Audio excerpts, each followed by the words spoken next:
Coriolanus. By William Shakespeare. Persons represented Caius Marcius Coriolanus, a noble Roman Titus Lartius, general against the Volscians Cominius, general against the Volscians Menenius Agrippa, friend to Coriolanus Asinius Volutus, tribune of the people. Junius Brutus, tribune of the people young Marcius, son to Coriolanus a Roman herald Tullus Aufidius, general of the Volscians lieutenant, to Aufidius conspirators with Aufidius a citizen of Antium II Volscian guards Volumnia, mother to Coriolanus. Virgilia, wife to Coriolanus Valeria, friend to Virgilia gentlewoman attending on Virgilia Roman and Volscian senators, patricians, aediles, lictors, soldiers, citizens, messengers, servants to Aufidius, and other attendants. How do you find this book? Any thoughts about the book or the author? Any suggestion for improvement? Please take a moment to share your thoughts in a comment. If you like it, share it with your friends who might enjoy it as well. Subscribe to keep in touch. Visit completeaudiobooks.com for more quality content. Act 1. Scene, partly in Rome, and partly in the territories of the Volscians and Antiates. Scene 1. Rome. A street. Enter a company of mutinous citizens, with staves, clubs, and other weapons. First citizen. Before we proceed any further, hear me speak. All. Speak, speak. First citizen.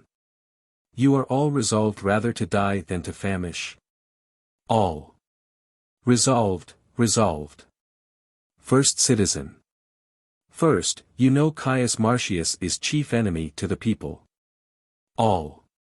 We note, we note. First citizen. Let us kill him, and we'll have corn at our own price. Is the verdict? All. No more talking on't, let it be done, away, away. Second citizen. One word, good citizens. First citizen. We are accounted poor citizens, the patricians good. What authority surfeits on would relieve us, if they would yield us but the superfluity, while it were wholesome, we might guess they relieved us humanely. But they think we are too dear, the leanness that afflicts us, the object of our misery, is as an inventory to particularize their abundance, our sufferance is a gain to them. Let us revenge this with our pikes ere we become rakes, for the gods know I speak this in hunger for bread, not in thirst for revenge. Second citizen. Would you proceed especially against Caius Marcius? First citizen. Against him first, he's a very dog to the commonalty. Second citizen. Consider you what services he has done for his country. First citizen. Very well, and could be content to give him good report for, but that he pays himself with being proud. Second citizen. Nay, but speak not maliciously. First citizen. I say unto you, what he hath done famously he did it to that end, though soft-conscienced men can be content to say it was for his country, he did it to please his mother, and to be partly proud, which he is, even to the altitude of his virtue. Second citizen. What he cannot help in his nature you account a vice in him. You must in no way say he is covetous. First citizen. If I must not, I need not be barren of accusations, he hath faults, with surplus, to tire in repetition.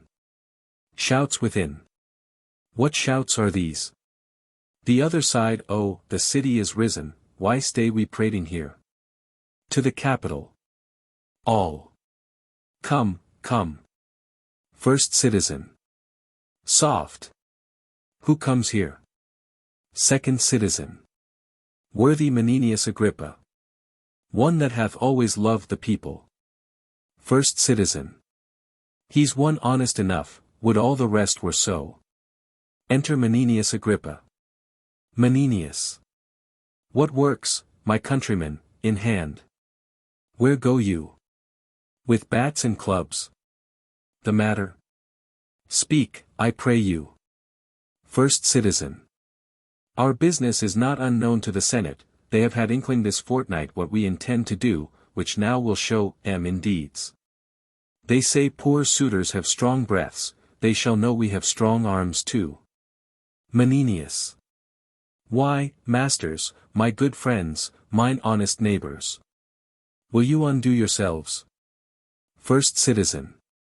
We cannot, sir, we are undone already. Menenius. I tell you, friends, most charitable care.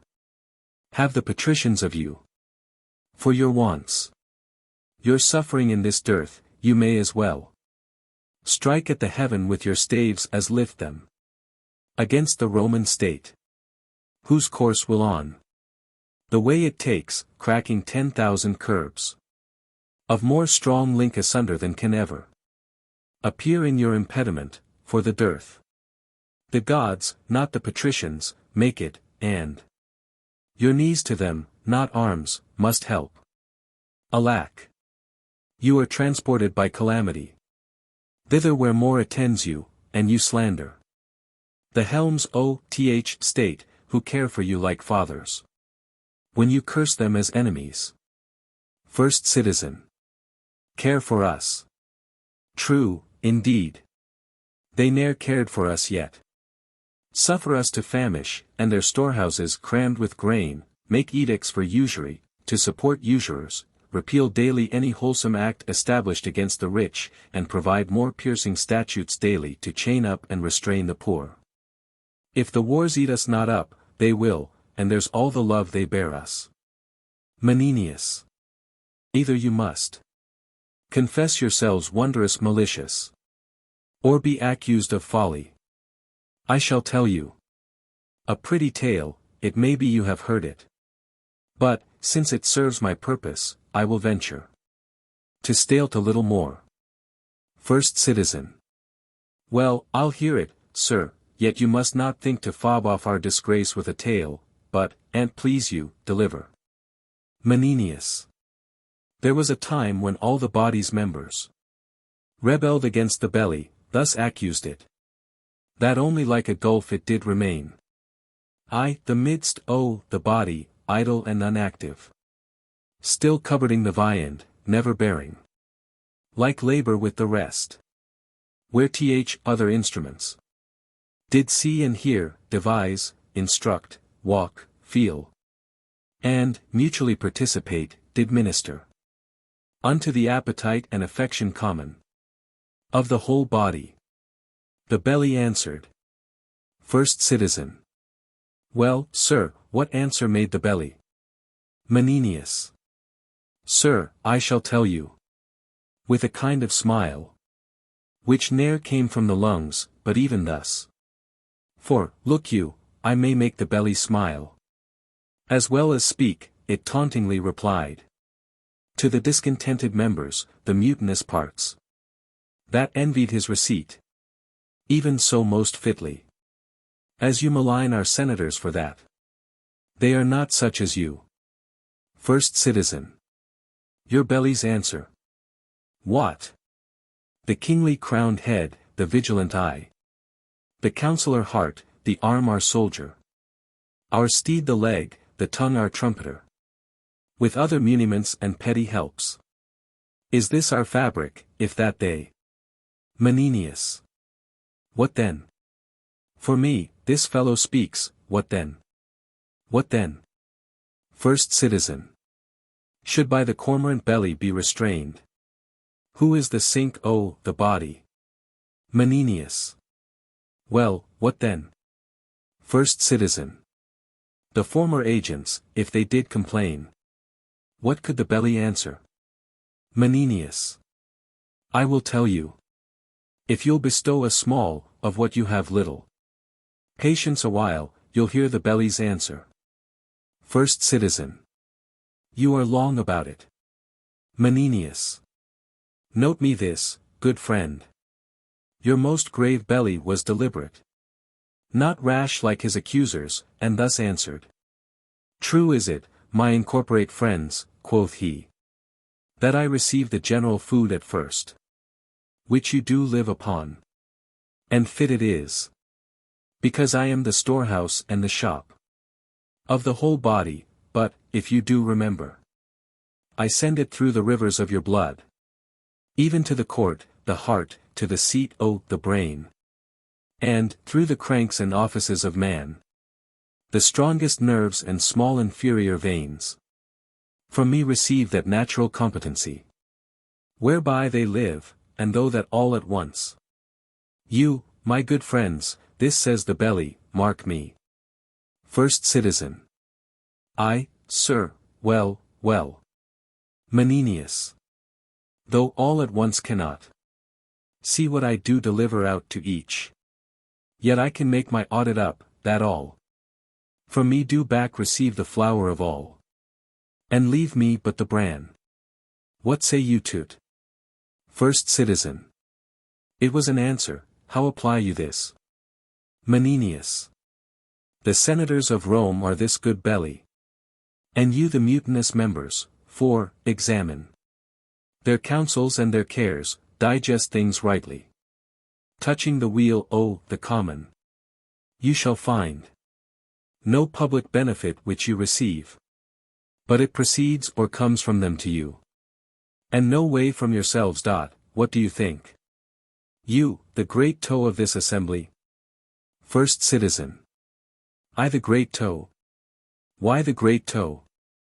Menenius. For that, being one o the lowest, basest, poorest of this most wise rebellion, thou goest foremost. Thou rascal, that art worst in blood to run, leadst first to win some vantage. But make you ready your stiff bats and clubs. Rome and her rats are at the point of battle. The one side must have bail. Enter Caius Marcius. Hail, noble Marcius. Marcius. Thanks. What's the matter, you dissentious rogues? That, rubbing the poor itch of your opinion. Make yourselves scabs. First Citizen. We have ever your good word. Marcius. He that will give good words to thee will flatter, beneath abhorring. What would you have, you curs? That like nor peace nor war. The one affrights you, the other makes you proud. He that trusts to you, where he should find you lions, finds you hares. Where foxes, geese, you are no surer, no. Then is the coal of fire upon the eye see, or hailstone in the sun. Your virtue is to make him worthy whose offense subdues him, and curse that justice did it. Who deserves greatness deserves your hate, and your affections are a sick man's appetite, who desires most that which would increase his evil. He that depends upon your favors swims with fins of lead, and hews down oaks with rushes. Hang ye. Trust ye. With every minute you do change a mind, and call him noble that was now your hate, him vile that was your garland. What's the matter? That in these several places of the city you cry against the noble senate, who, under the gods, keep you in awe, which else would feed on one another. What's their seeking? Menenius. For corn at their own rates, whereof they say the city is well stored. Marcius. Hang em. They say they'll sit by fire and presume to know what's done at the capital. Who's like to rise? Who thrives and who declines, side factions, and give out conjectural marriages, making parties strong, enfeebling such as stand not in their liking. Below their cobbled shoes, they say there's grain enough. Would the nobility lay aside their ruth, and let me use my sword, I'd make a quarry with thousands of these quartered slaves, as high as I could pick my lance. Menenius. Nay, these are almost thoroughly persuaded. For though abundantly they lack discretion, yet are they passing cowardly. But, I beseech you, what says the other troop? Marcius. They are dissolved, hang em. They said they were an hungry. Cite forth Proverbs. That hunger broke stone walls, that dogs must eat. That meat was made for mouths, that the gods sent not. Corn for the rich men only, with these shreds. They vented their complainings. Which being answered, and a petition granted them, a strange one, to break the heart of generosity, and make bold power look pale, they threw their caps, as they would hang them on the horns, o, the moon, shouting their emulation. Menenius. What is granted them? Marcius. 5 tribunes, to defend their vulgar wisdoms. Of their own choice, one's Junius Brutus, Sicinius Volutus, and I know not dot's death.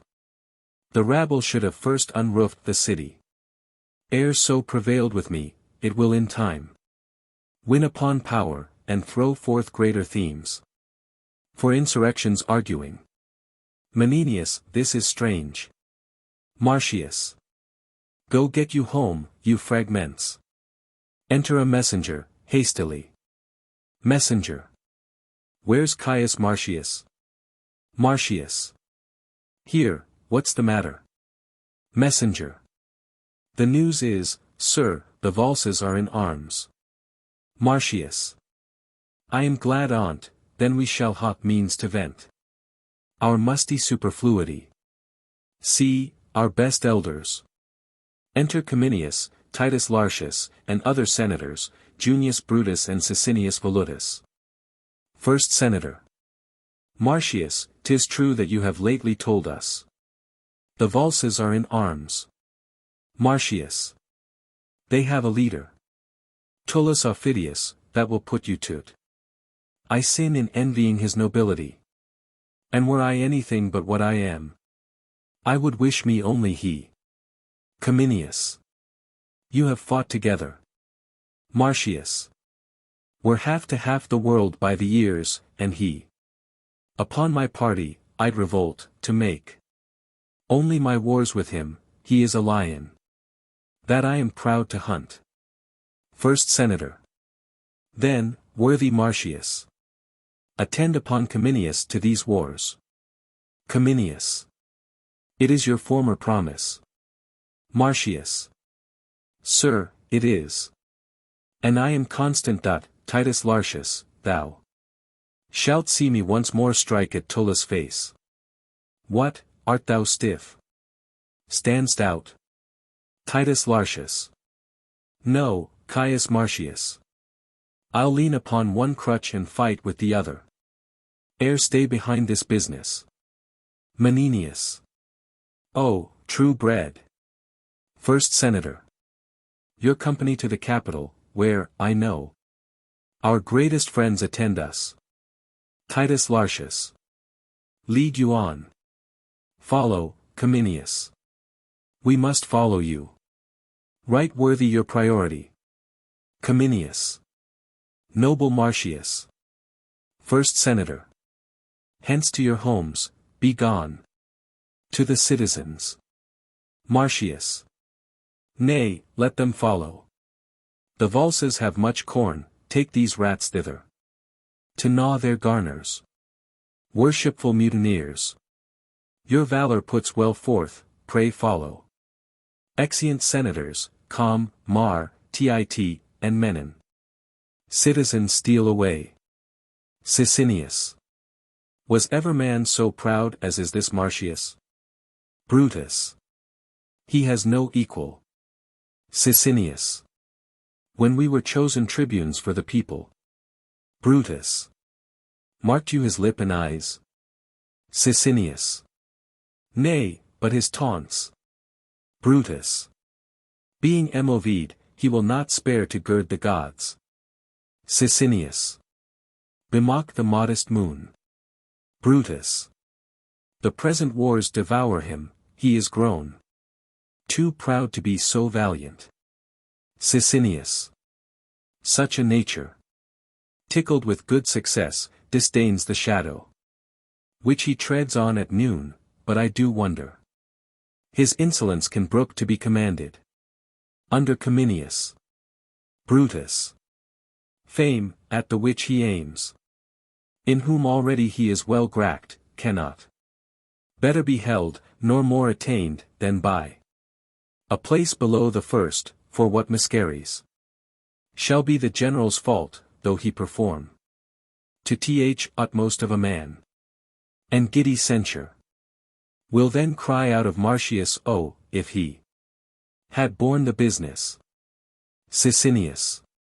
Besides, if things go well, opinion, that so sticks on Marcius, shall of his demerits rob Cominius.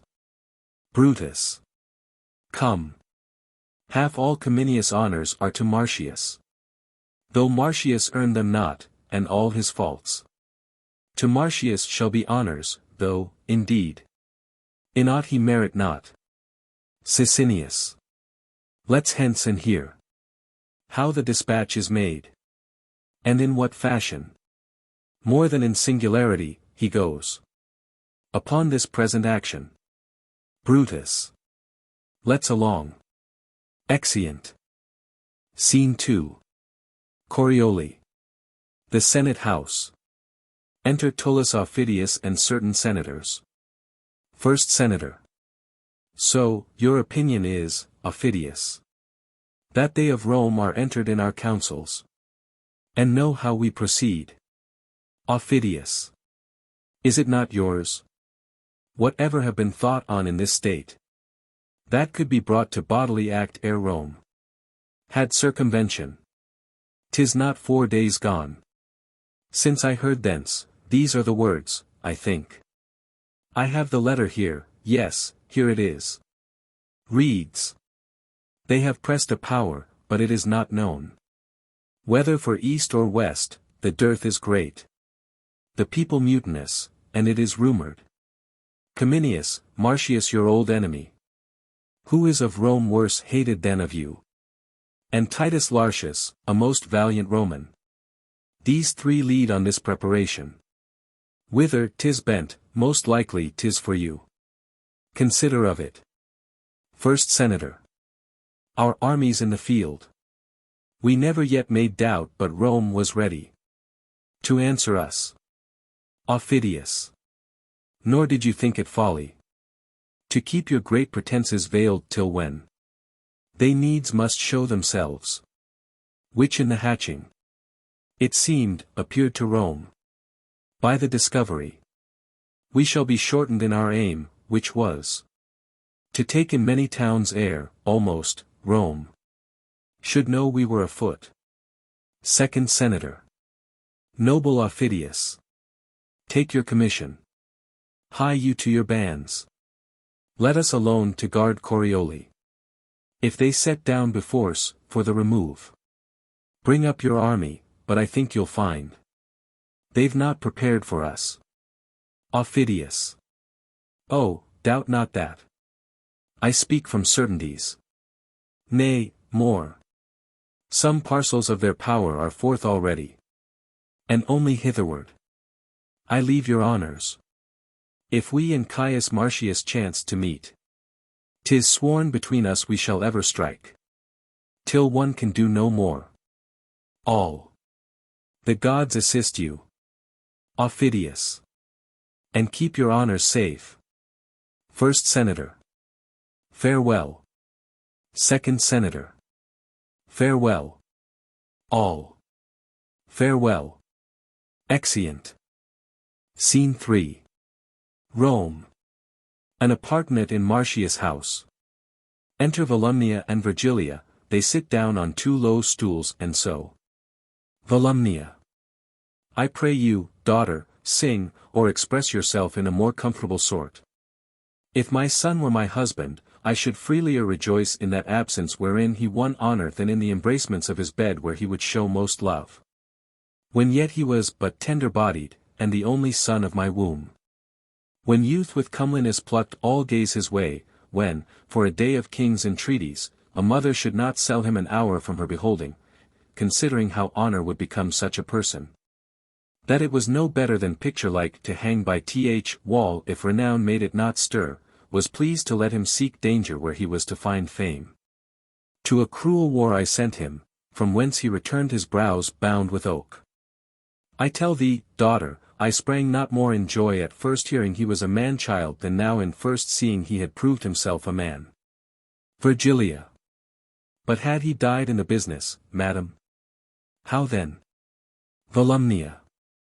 Then his good report should have been my son, I therein would have found issue.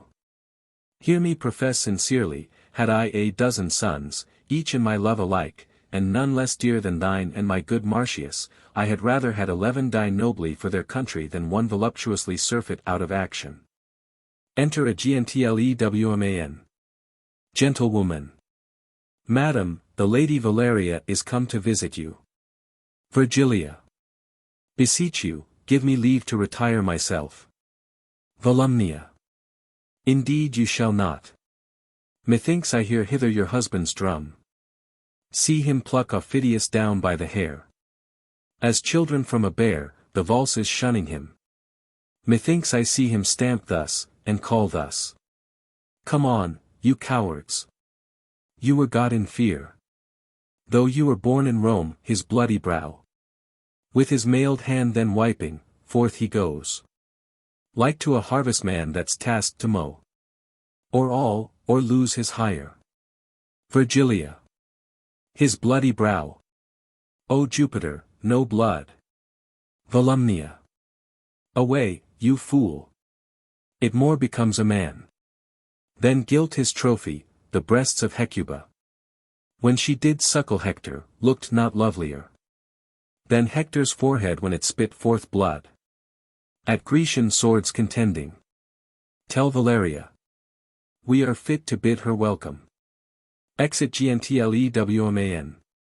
Virgilia. Heavens bless my lord from fell Aufidius. Volumnia. He'll beat Aufidius' head below his knee. And tread upon his neck. Re-enter gentlewoman, with Valeria and her usher. Valeria. My ladies both, good day to you. Volumnia. Sweet madam. Virgilia. I am glad to see your ladyship. Valeria.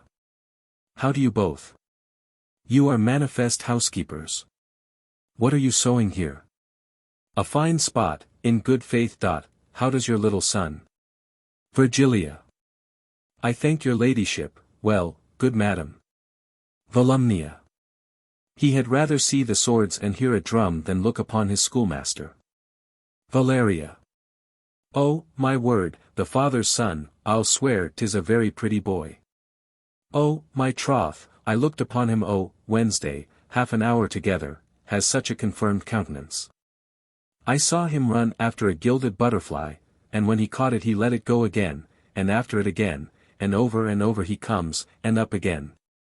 Catched it again, or whether his fall enraged him, or how 'twas, he did so set his teeth and tear it, I warrant, how he mamicked it. Volumnia. One on's father's moods. Valeria. Indeed, 'tis a noble child. Virgilia. A crack, madam. Valeria. Come, lay aside your stitchery, I must have you play the idle huswife with me this afternoon. Virgilia. No, good madam, I will not out of doors. Valeria. Not out of doors. Volumnia. She shall. Virgilia. Indeed, no, by your patience, I'll not over the threshold till my lord return from the wars. Valeria. Fie, you confine yourself most unreasonably, come, you must go visit the good lady that lies in. Virgilia. I will wish her speedy strength, and visit her with my prayers, but I cannot go thither. Volumnia. Why, I pray you? Virgilia. 'Tis not to save labor, nor that I want love. Valeria. You would be another Penelope. Yet they say all the yarn she spun in Ulysses' absence did but fill Ithaca full of moths. Come, I would your cambric were sensible as your finger, that you might leave pricking it for pity. Come, you shall go with us. Virgilia. No, good madam, pardon me, indeed I will not forth. Valeria. In truth, go with me, and I'll tell you excellent news of your husband. Virgilia. Oh, good madam, there can be none yet. Valeria. Verily, I do not jest with you. There came news from him last night. Virgilia. Indeed, madam. Valeria.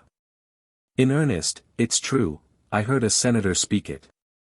Thus it is, the Volscians have an army forth. Against whom Cominius the general is gone, with one part of our Roman power, your lord and Titus Lartius are set down before their city Corioli, they nothing doubt prevailing, and to make it brief wars. This is true, on mine honor. And so, I pray, go with us. Virgilia. Give me excuse, good madam, I will obey you in everything hereafter. Volumnia. Let her alone, lady, as she is now, she will but disease our better mirth. Valeria. In troth, I think she would. Fare you well, then. Come, good sweet lady. Perithi, Virgilia, turn thy solemnness out, O door, and go along with us. Virgilia.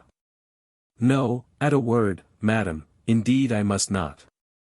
I wish you much mirth. Valeria. Well then, farewell. Exeunt. Scene 4. Before Corioli. Enter, with drum and colours, Marcius, Titus Lartius, officers, and soldiers. Marcius. Yonder comes news, a wager they have met. Lartius.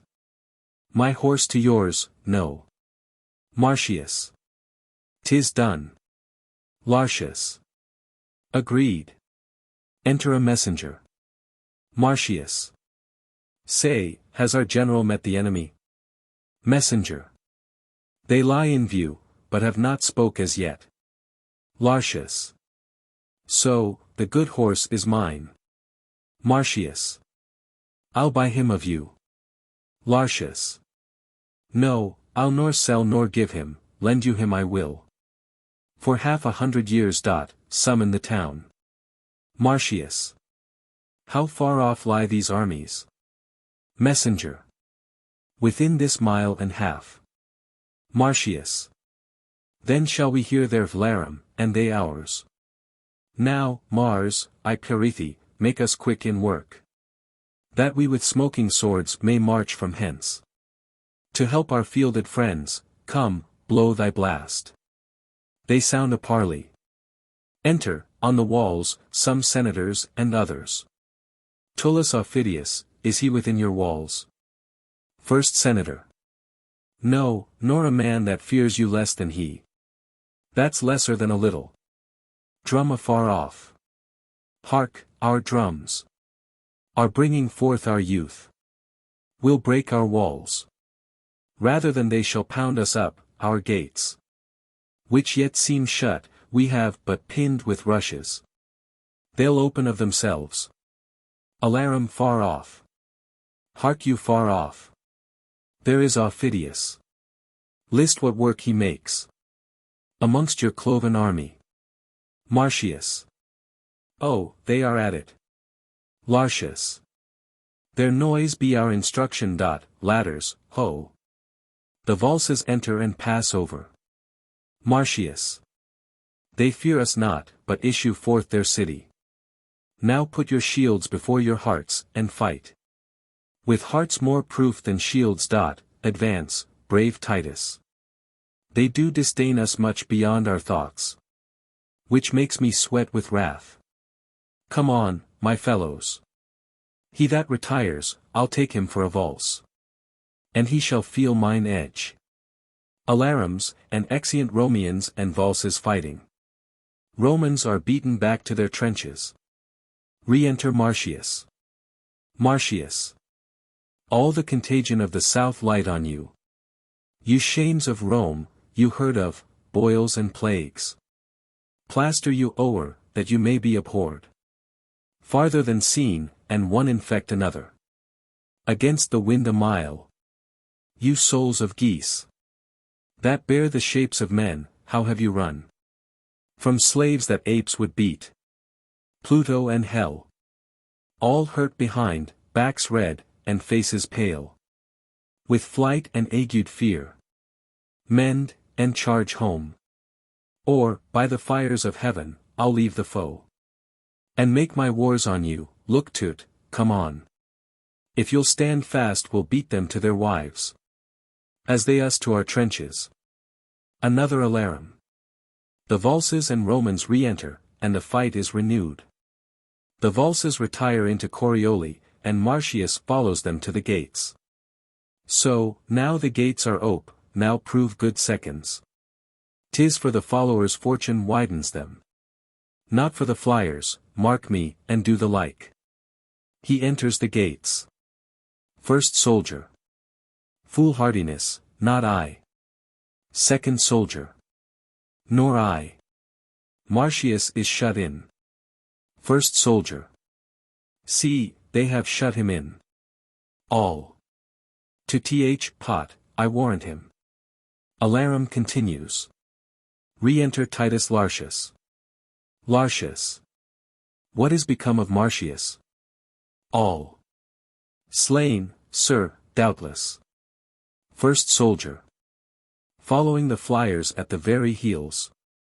With them he enters, who, upon the sudden, clap to their gates, he is himself alone. To answer all the city. Lartius. O noble fellow! Who sensible, outdares his senseless sword. And when it bows stands up. Thou art left, Marcius. A carbuncle entire, as big as thou art. Were not so rich a jewel. Thou wast a soldier. Even to Cato's wish, not fierce and terrible. Only in strokes.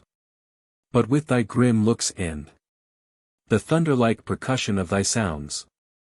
Thou madst thine enemies shake, as if the world were feverous and did tremble. Re-enter Marcius, bleeding, assaulted by the enemy. First soldier.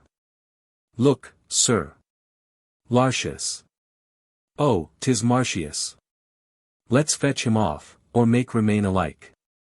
They fight, and all enter the city. Scene 5. Within Corioli. A street. Enter certain Romans, with spoils. First Roman. This will I carry to Rome. Second Roman. And I this. Third Roman. A murrhine aunt. I took this for silver. Alarum continues still afar off. Enter Marcius and Titus Lartius with a trumpet. Marcius. See here these movers that do prize their hours. At a cracked drachma. Cushions, leaden spoons. Irons of a doit, doublets that hangmen would bury with those that wore them, these base slaves. Ere yet the fight be done, pack up, down with them. And hark, what noise the general makes, to him. There is the man of my soul's hate, Aufidius. Piercing our Romans, then, valiant Titus, take convenient numbers to make good the city. Whilst I, with those that have the spirit, will haste to help Cominius. Lartius. Worthy sir, thou bleedst. Thy exercise hath been too violent for a second course of fight. Marcius. Sir, praise me not. My work hath yet not warmed me, fare you well. The blood I drop is rather physical than dangerous to me, to Aufidius thus. I will appear, and fight. Lartius. Now the fair goddess, Fortune, fall deep in love with thee, and her great charms misguide thy opposers' swords. Bold gentleman. Prosperity be thy page. Marcius. Thy friend no less than those she placeth highest, so farewell. Lartius. Thou worthiest Marcius. Exit Marcius. Go, sound thy trumpet in the marketplace. Call thither all the officers, o, the town, where they shall know our mind, away. Exeunt. Scene 6. Near the camp of Cominius. Enter Cominius and Phoruses, retreating. Cominius. Breathe you, my friends, well fought. We are come off. Like Romans, neither foolish in our stands, nor cowardly in retire, believe me, sirs. We shall be charged again. Whiles we have struck. By interims and conveying gusts we have heard the charges of our friends, the Roman gods. Lead their successes as we wish our own. That both our powers, with smiling fronts encountering, may give you thankful sacrifice. Enter a messenger. Thy news. Messenger. The citizens of Corioli have issued, and given to Lartius and to Marcius battle. I saw our party to their trenches driven, and then I came away. Cominius. Though thou speak'st truth, methinks thou speak'st not well. How long is't since? Messenger. Above an hour, my lord. Cominius. 'Tis not a mile, briefly we heard their drums. How couldst thou in a mile confound an hour, and bring thy news so late? Messenger. Spies of the Volscians held me in chase, that I was forked to wheel 3 or 4 miles about, else had I, sir, half an hour since brought my report. Cominius. Who's yonder? That does appear as he were flayed. O gods! He has the stamp of Marcius. And I have before time seen him thus. Marcius. Within. Come I too late? Cominius.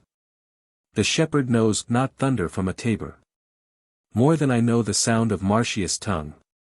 From every meaner man. Enter Marcius. Marcius.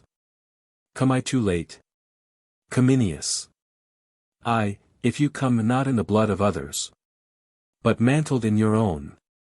Marcius. Oh! Let me clip ye.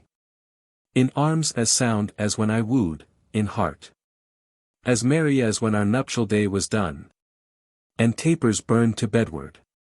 Cominius. Flower of warriors. How is't with Titus Lartius? Marcius. As with a man busied about decrees, condemning some to death and some to exile, ransoming him or pitying, threatening the other, holding Corioli in the name of Rome, even like a fawning greyhound in the leash, to let him slip at will. Cominius. Where is that slave, which told me they had beat you to your trenches? Where's he? Call him hither. Marcius. Let him alone. He did inform the truth, but for our gentlemen, the common file, a plague, tribunes for them. The mouse ne'er shunned the cat as they did budge from rascals worse than they. Cominius. But how prevailed you? Marcius. Will the time serve to tell? I do not think. Where is the enemy? Are you lords o' the field? If not, why cease you till you are so? Cominius. Marcius. We have at disadvantage fought, and did retire, to win our purpose. Marcius. How lies their battle? Know you on which side? They have placed their men of trust. Cominius. As I guess, Marcius. Their bands in the vaward are the Antiates. Of their best trust, o'er them Aufidius. Their very heart of hope. Marcius. I do beseech you. By all the battles wherein we have fought, by the blood we have shed together, by the vows we have made to endure friends, that you directly set me against Aufidius and his Antiates. And that you not delay the present, but, filling the air with swords advanced and darts, we prove this very hour. Cominius. Though I could wish you were conducted to a gentle bath, and balms applied to you, yet dare I never deny your asking, take your choice of those that best can aid your action. Marcius. Those are they that most are willing, if any such be here, as it were sin to doubt, that love this painting, wherein you see me smeared, if any fear lesser his person than an ill report. If any think brave death outweighs bad life, and that his country's dearer than himself, let him alone, or so many so minded. Wave thus, waving his hand, to express his disposition. And follow Marcius. They all shout and wave their swords, take him up in their arms and cast up their caps. Oh, me alone! Make you a sword of me? If these shows be not outward, which of you? But is for valses? None of you but is able to bear against the great Aufidius a shield as hard as his. A certain number. Though thanks to all, must I select from all, the rest shall bear the business in some other fight. As cause will be obeyed. Please you to march. And 4 shall quickly draw out my command. Which men are best inclined? Cominius. March on, my fellows. Make good this ostentation, and you shall divide in all with us. Exeunt. Scene 7. The gates of Corioli. Titus Lartius, having set a guard upon Corioli, going with drum and trumpet toward Cominius and Caius Marcius, enters with a lieutenant, a party of soldiers, and a scout. Lartius. So, let the ports be guarded, keep your duties. As I have set them down. If I do send, dispatch those sentries to our aid, the rest will serve. For a short holding, if we lose the field, we cannot keep the town. Lieutenant. Fear not our care, sir. Lartius. Hence, and shut your gates upon Stot. Our guider, come, to the Roman camp conduct us. Exeunt. Scene 8. A field of battle between the Roman and the Volscian camps. Alarum. Enter, from opposite sides, Marcius and Aufidius. Marcius. I'll fight with none but thee, for I do hate thee. Worse than a promise breaker. Aufidius. We hate alike. Not Afric owns a serpent I abhor. More than thy fame and envy. Fix thy foot. Marcius. Let the first budger die the other's slave. And the gods doom him after. Aufidius. If I fly, Marcius. Halloo me like a hare. Marcius. Within these 3 hours, Tullus. Alone I fought in your Corioli walls.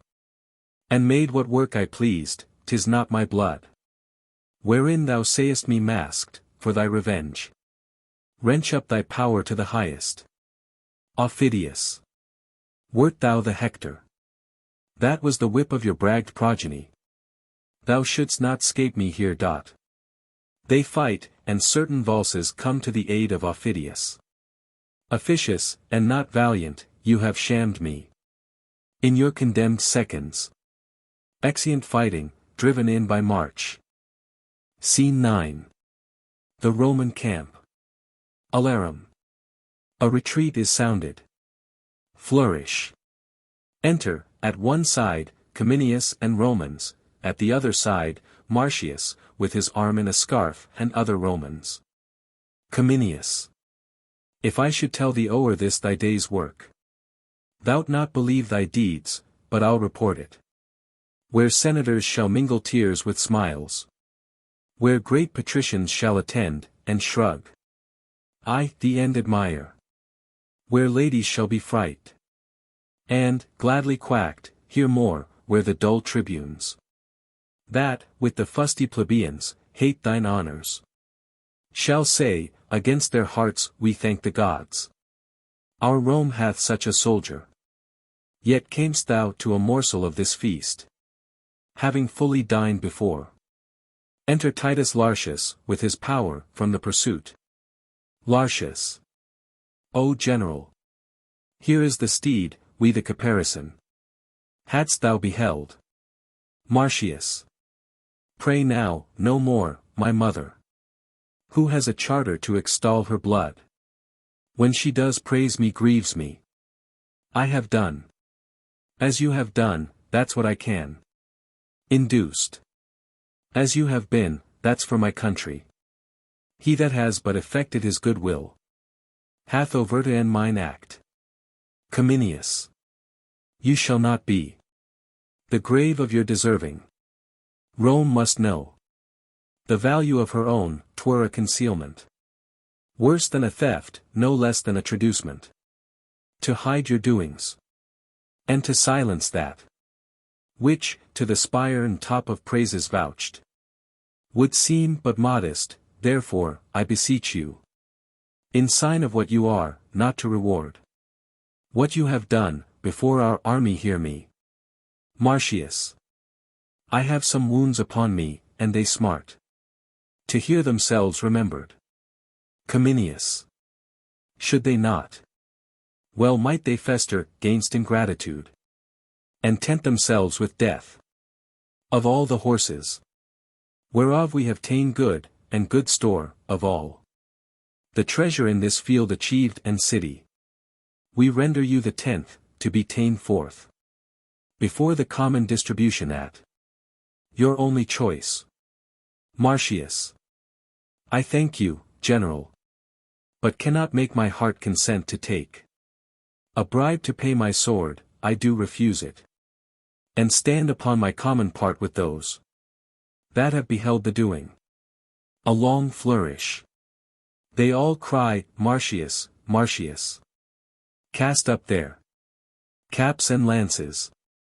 Cominius and Lartius stand bare. May these same instruments which you profane never sound more. When drums and trumpets shall the field prove flatterers, let courts and cities be made all of false effaceit soothing.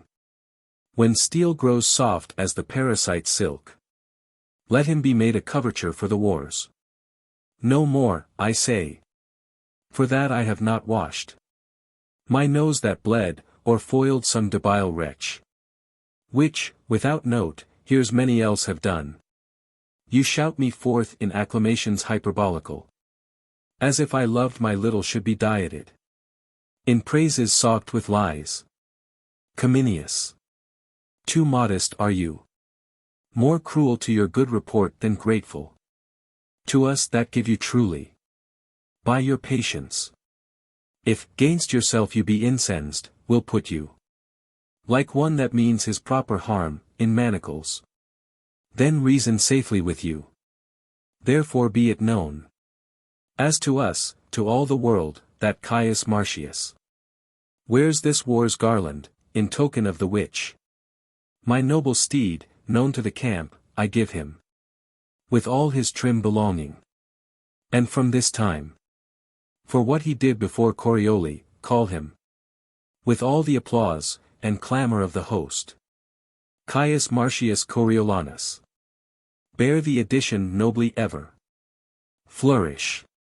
Trumpets sound, and drums. All. Caius Marcius Coriolanus. Coriolanus. I will go wash.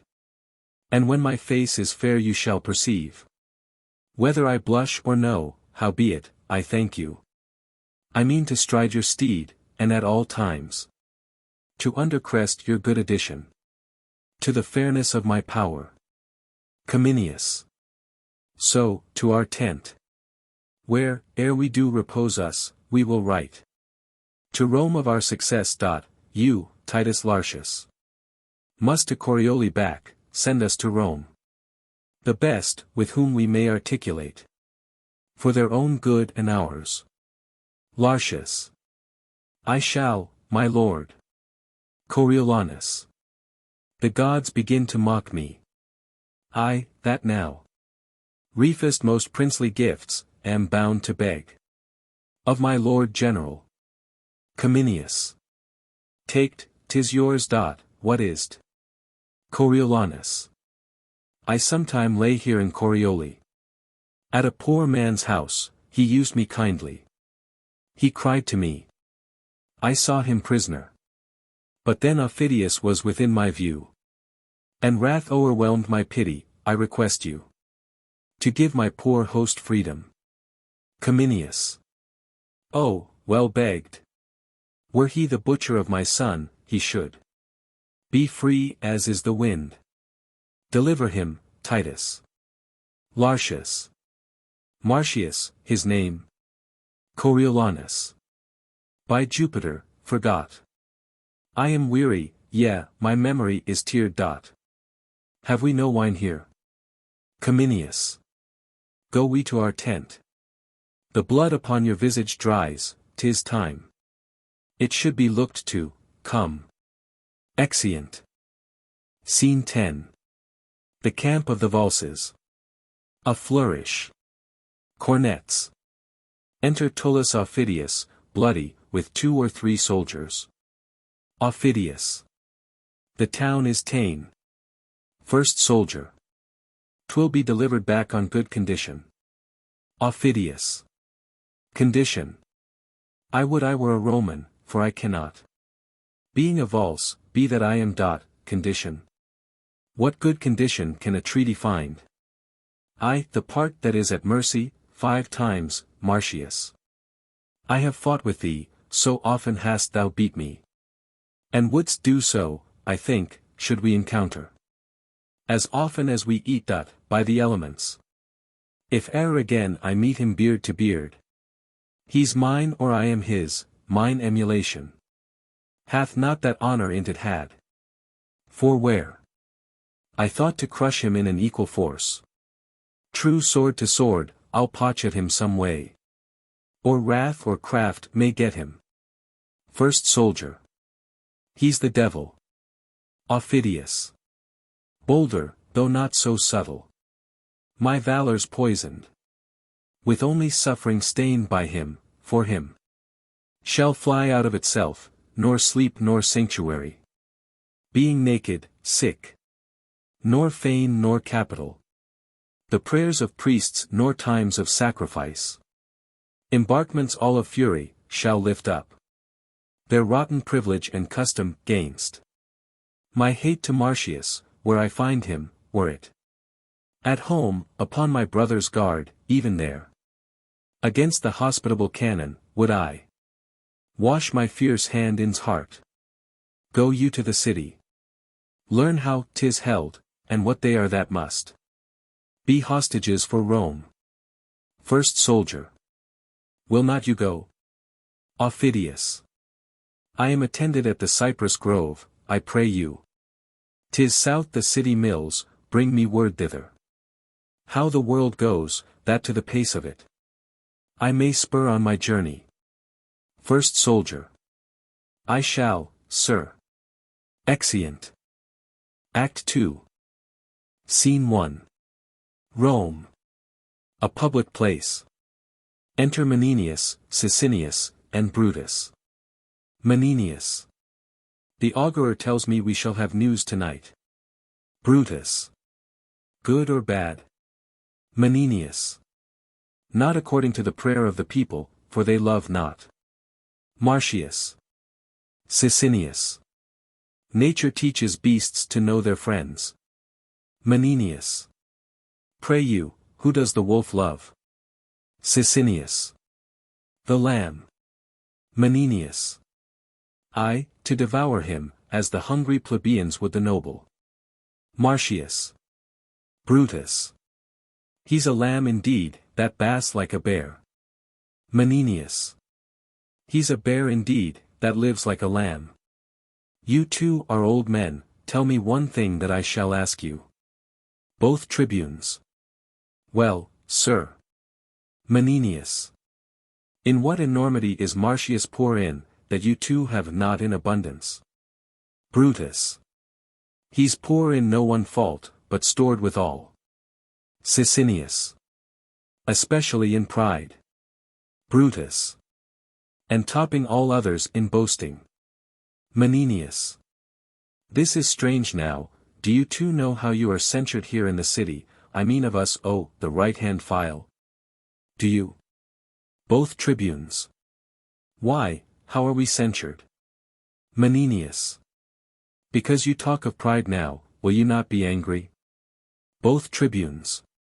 Well, sir, well. Menenius.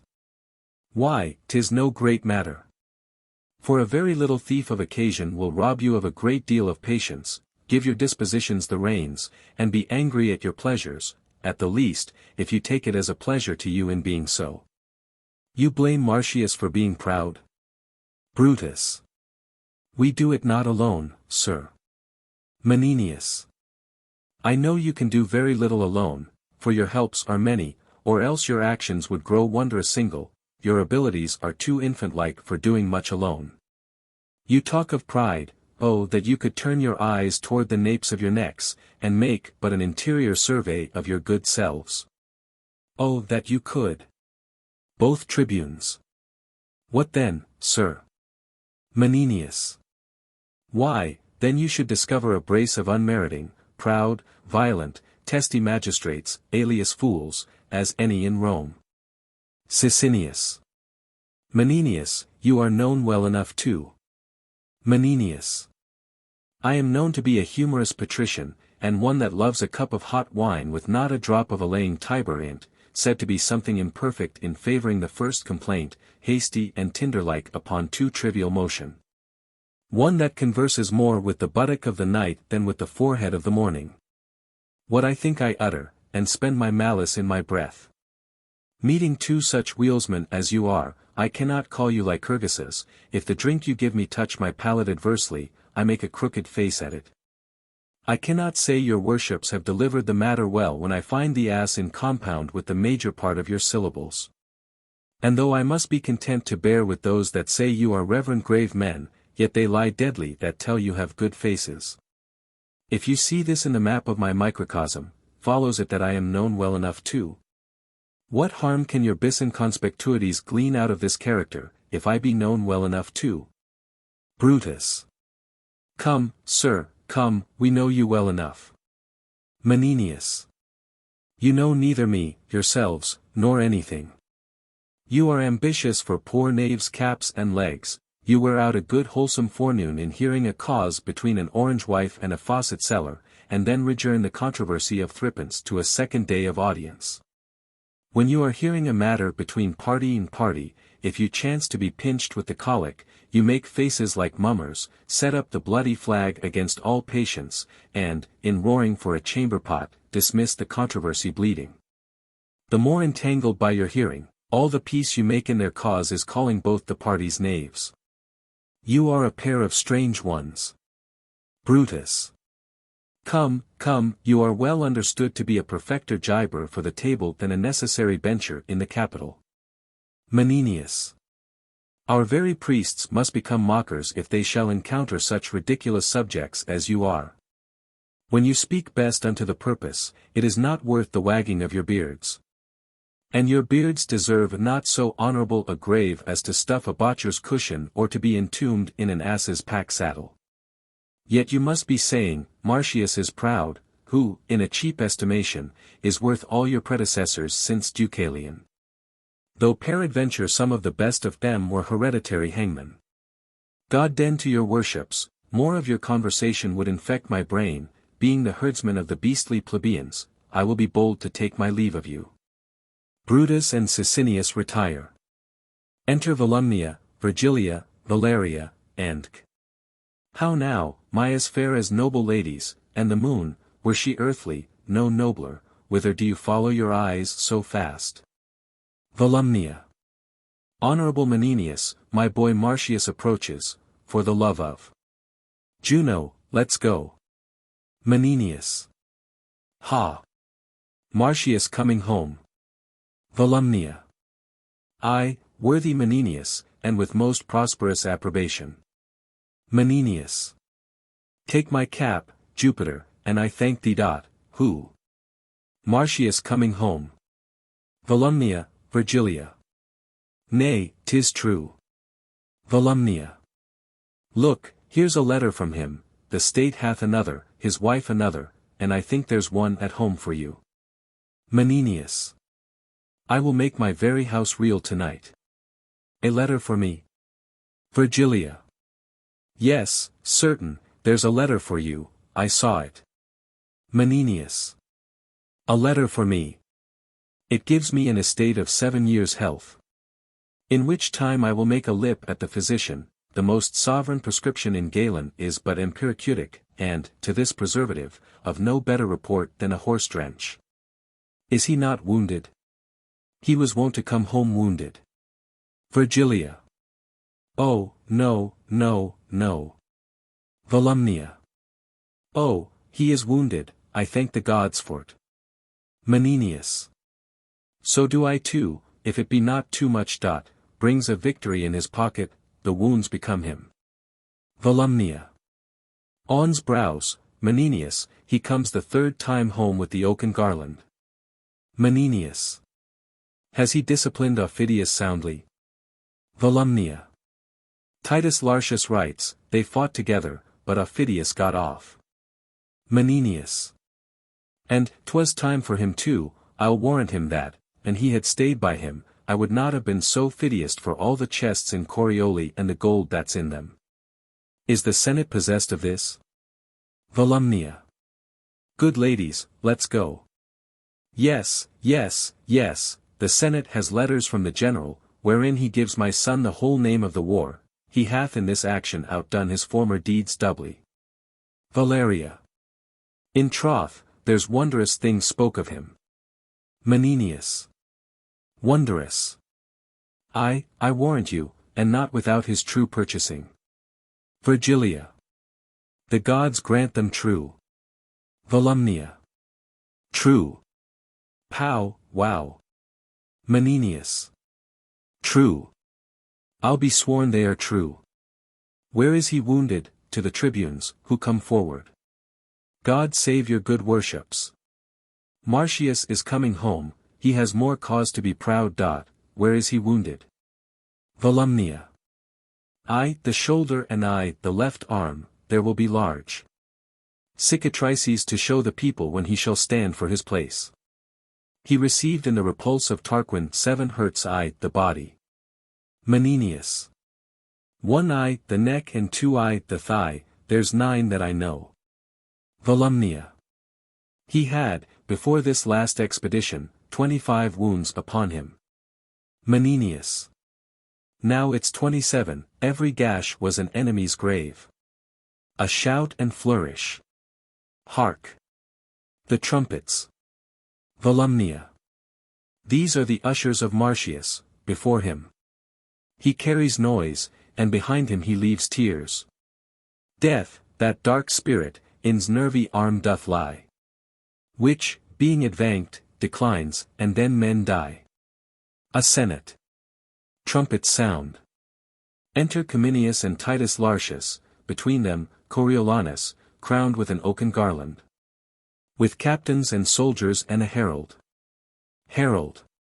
No, Rome, that all alone Marcius did fight. Within Corioli gates, where he hath won. With fame, a name to Caius Marcius, these.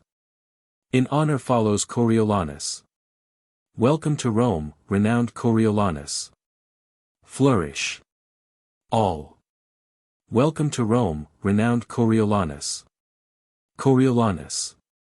No more of this, it does offend my heart. Pray now, no more. Cominius. Look, sir, your mother. Coriolanus. Oh.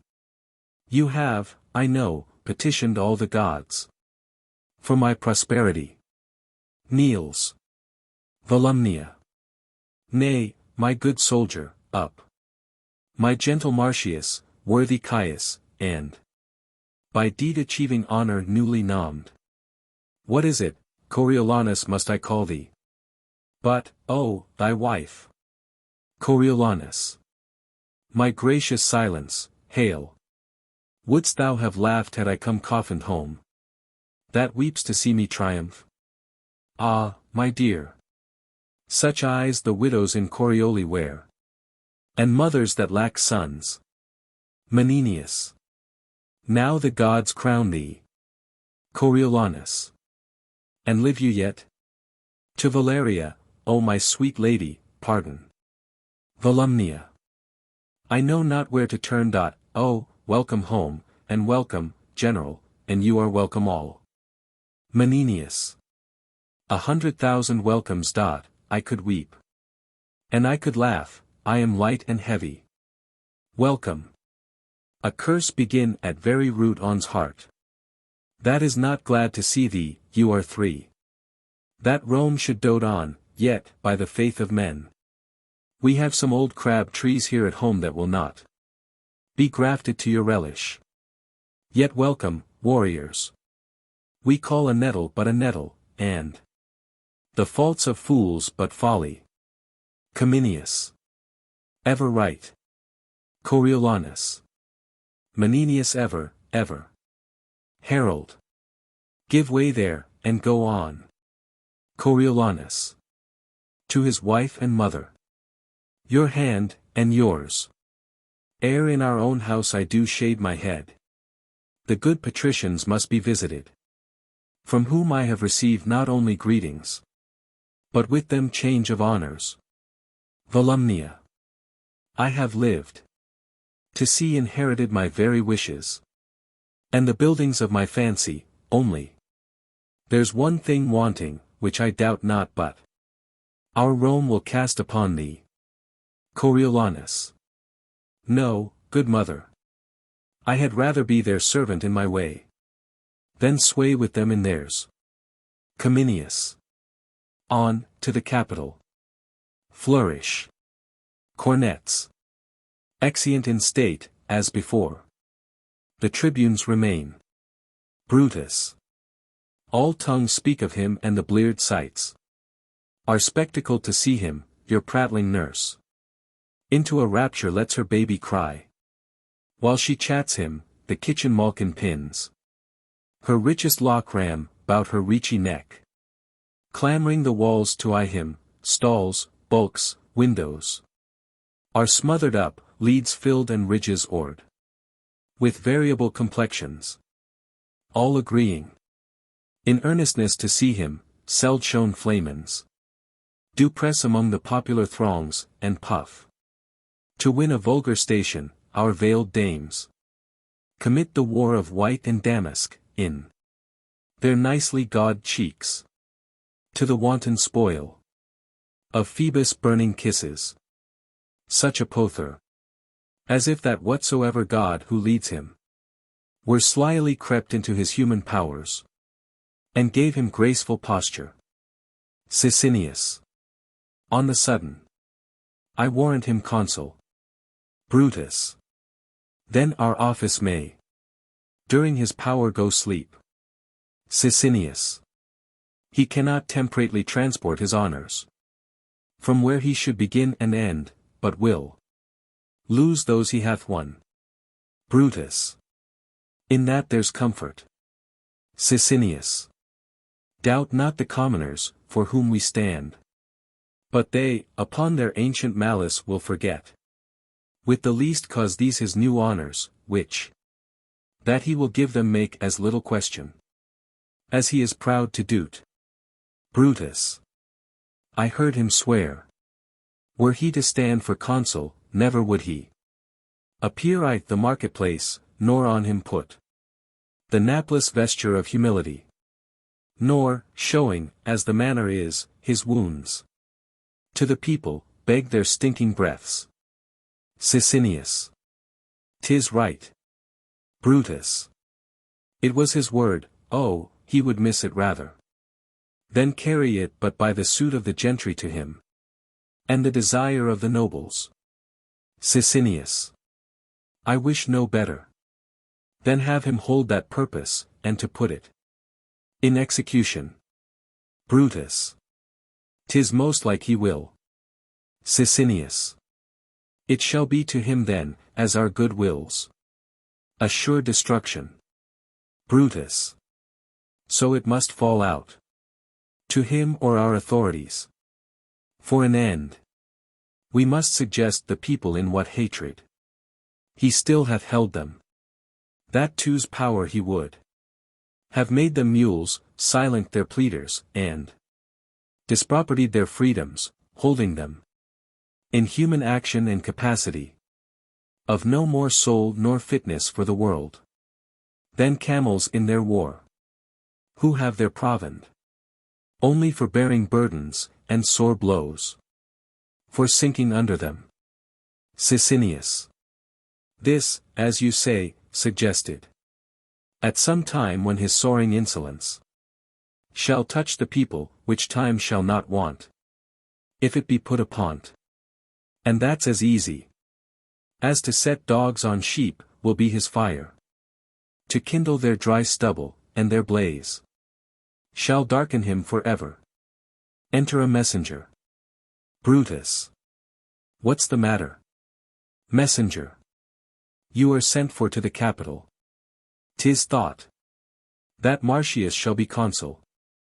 I have seen the dumb men throng to see him, and the blind to hear him speak. Matrons flung gloves, ladies and maids their scarfs and handkerchers upon him as he passed. The nobles bended as to Jove's statue, and the commons made a shower and thunder with their caps and shouts. I never saw the like. Brutus. Let's to the capital, and carry with us ears and eyes for the time, but hearts for the event. Sicinius. Have with you. Exeunt. Scene 2. Rome. The capital. Enter 2 officers, to lay cushions. First officer. Come, come, they are almost here.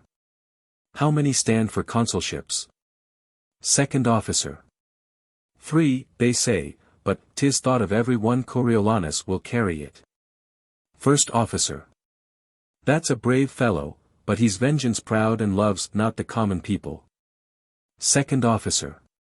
Faith, there have been many great men that have flattered the people, who ne'er loved them. And there be many that they have loved, they know not wherefore. So that, if they love they know not why, they hate upon no better a ground, therefore, for Coriolanus neither to care whether they love or hate him manifests the true knowledge he has in their disposition. And, out of his noble carelessness, lets them plainly seat. First officer. If he did not care whether he had their love or no, he waved indifferently, twixt doing them neither good nor harm. But he seeks their hate with greater devotion than they can render it him, and leaves nothing undone that may fully discover him their opposite.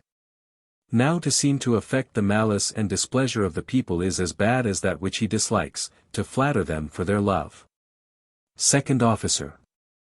He hath deserved worthily of his country, and his ascent is not by such easy degrees as those who, having been supple and courteous to the people, bonnet, without any further deed to have them at all into their estimation and report, but he hath so planted his honours in their eyes, and his actions in their hearts, that for their tongues to be silent, and not confess so much, were a kind of ingrateful injury. To report otherwise were a malice that, giving itself the lie, would pluck reproof and rebuke from every ear that heard it. First officer. No more of him, he is a worthy man, make way, they are coming. A senate. Enter, with lictors before them, Cominius the consul, Menenius, Coriolanus, senators, Sicinius and Brutus. The senators take their places, the tribunes take theirs also by themselves. Menenius. Having determined of the valses, and to send for Titus Lartius, it remains as the main point of this our after meeting, to gratify his noble service that hath thus stood for his country, therefore please you, most reverend and grave elders, to desire the present consul, and last general, in our well-found successes, to report a little of that worthy work performed by Caius Marcius Coriolanus, whom we met here both to thank and to remember, with honors like himself. First Senator. Speak, good Cominius. Leave nothing out for length, and make us think rather our states defective for requital, than we to stretch it out. Masters, O the people, we do request your kindest ears, and, after your loving motion toward the common body, to yield what passes here. Sicinius. We are convent upon a pleasing treaty, and have hearts inclinable to honor and advance the theme of our assembly. Brutus. Which the rather we shall be blessed to do, if he remember a kinder value of the people than he hath hereto praised them that Menenius. That's off, that's off. I would you rather had been silent. Please you. To hear Cominius speak. Brutus. Most willingly. But yet my caution was more pertinent than the rebuke you give it. Menenius. He loves your people. But tie him not to be their bedfellow. Worthy Cominius, speak. Coriolanus rises, and offers to go away. Nay, keep your place. First Senator. Sit, Coriolanus, never shame to hear what you have nobly done. Coriolanus. Your honor's pardon. I had rather have my wounds to heal again than here say how I got them. Brutus. Sir, I hope my words dispensed you not.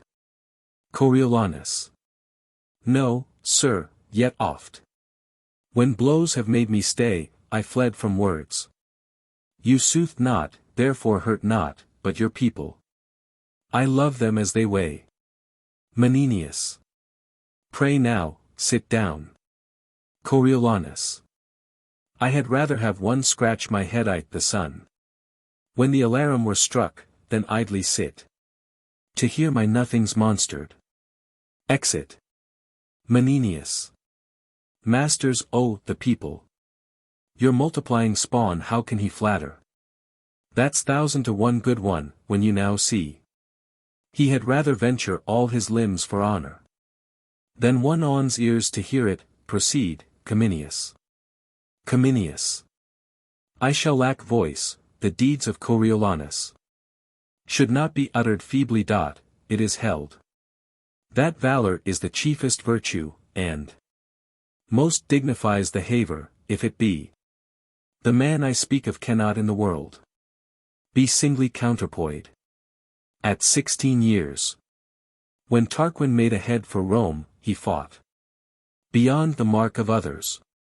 Our then dictator, whom with all praise I point at, saw him fight, when with his Amazonian chin he drove the bristled lips before him, he best rid an o'erpressed Roman, and I, the consul's view, slew 3 opposers. Tarquin's self he met, and struck him on his knee, in that day's feats, when he might act the woman in the scene. He proved best man I' the field, and for his meed was brow-bound with the oak.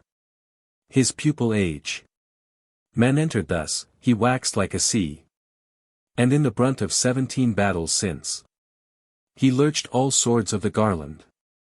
For this last, before and in Corioli, let me say, I cannot speak him home, he stopped the flyers, and by his rare example made the coward turn terror into sport, as weeds before a vessel under sail, so men obeyed, and fell below his stem, his sword, death's stamp. Where it did mark, it took from face to foot. He was a thing of blood, whose every motion was timed with dying cries. Alone he entered the mortal gate of the city, which he painted with shunless destiny. Aidless came off, and with a sudden reinforcement struck Corioli like a planet. Now all's his. When, by and by, the din of war dawned pierce his ready sense, then straight his doubled spirit requickned what in flesh was fatigate, and to the battle came he, where he did run reeking o'er the lives of men, as if 'twere a perpetual spoil, until we called both field and city ours. He never stood to ease his breast with panting. Menenius. Worthy man. First Senator. He cannot but with measure fit the honors which we devise him. Cominius. Our spoils he kicked at, and looked upon things precious as they were. The common muck of the world, he covets less than misery itself would give. Rewards his deeds with doing them, and is content to spend the time to end it. Menenius.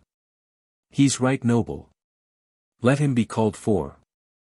First Senator. Call Coriolanus. Officer. He doth appear. Re-enter Coriolanus. Menenius. The Senate, Coriolanus, are well pleased to make thee consul. Coriolanus. I do owe them still my life and services. Menenius. It then remains that you do speak to the people. Coriolanus. I do beseech you. Let me o'erleap that custom. For I cannot put on the gown, stand naked, and entreat them. For my wound's sake to give their suffrage, please you.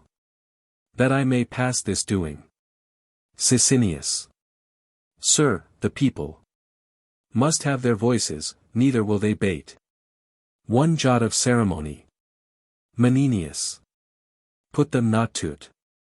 Pray you, go fit you to the custom, and take to you, as your predecessors have, your honor with your form.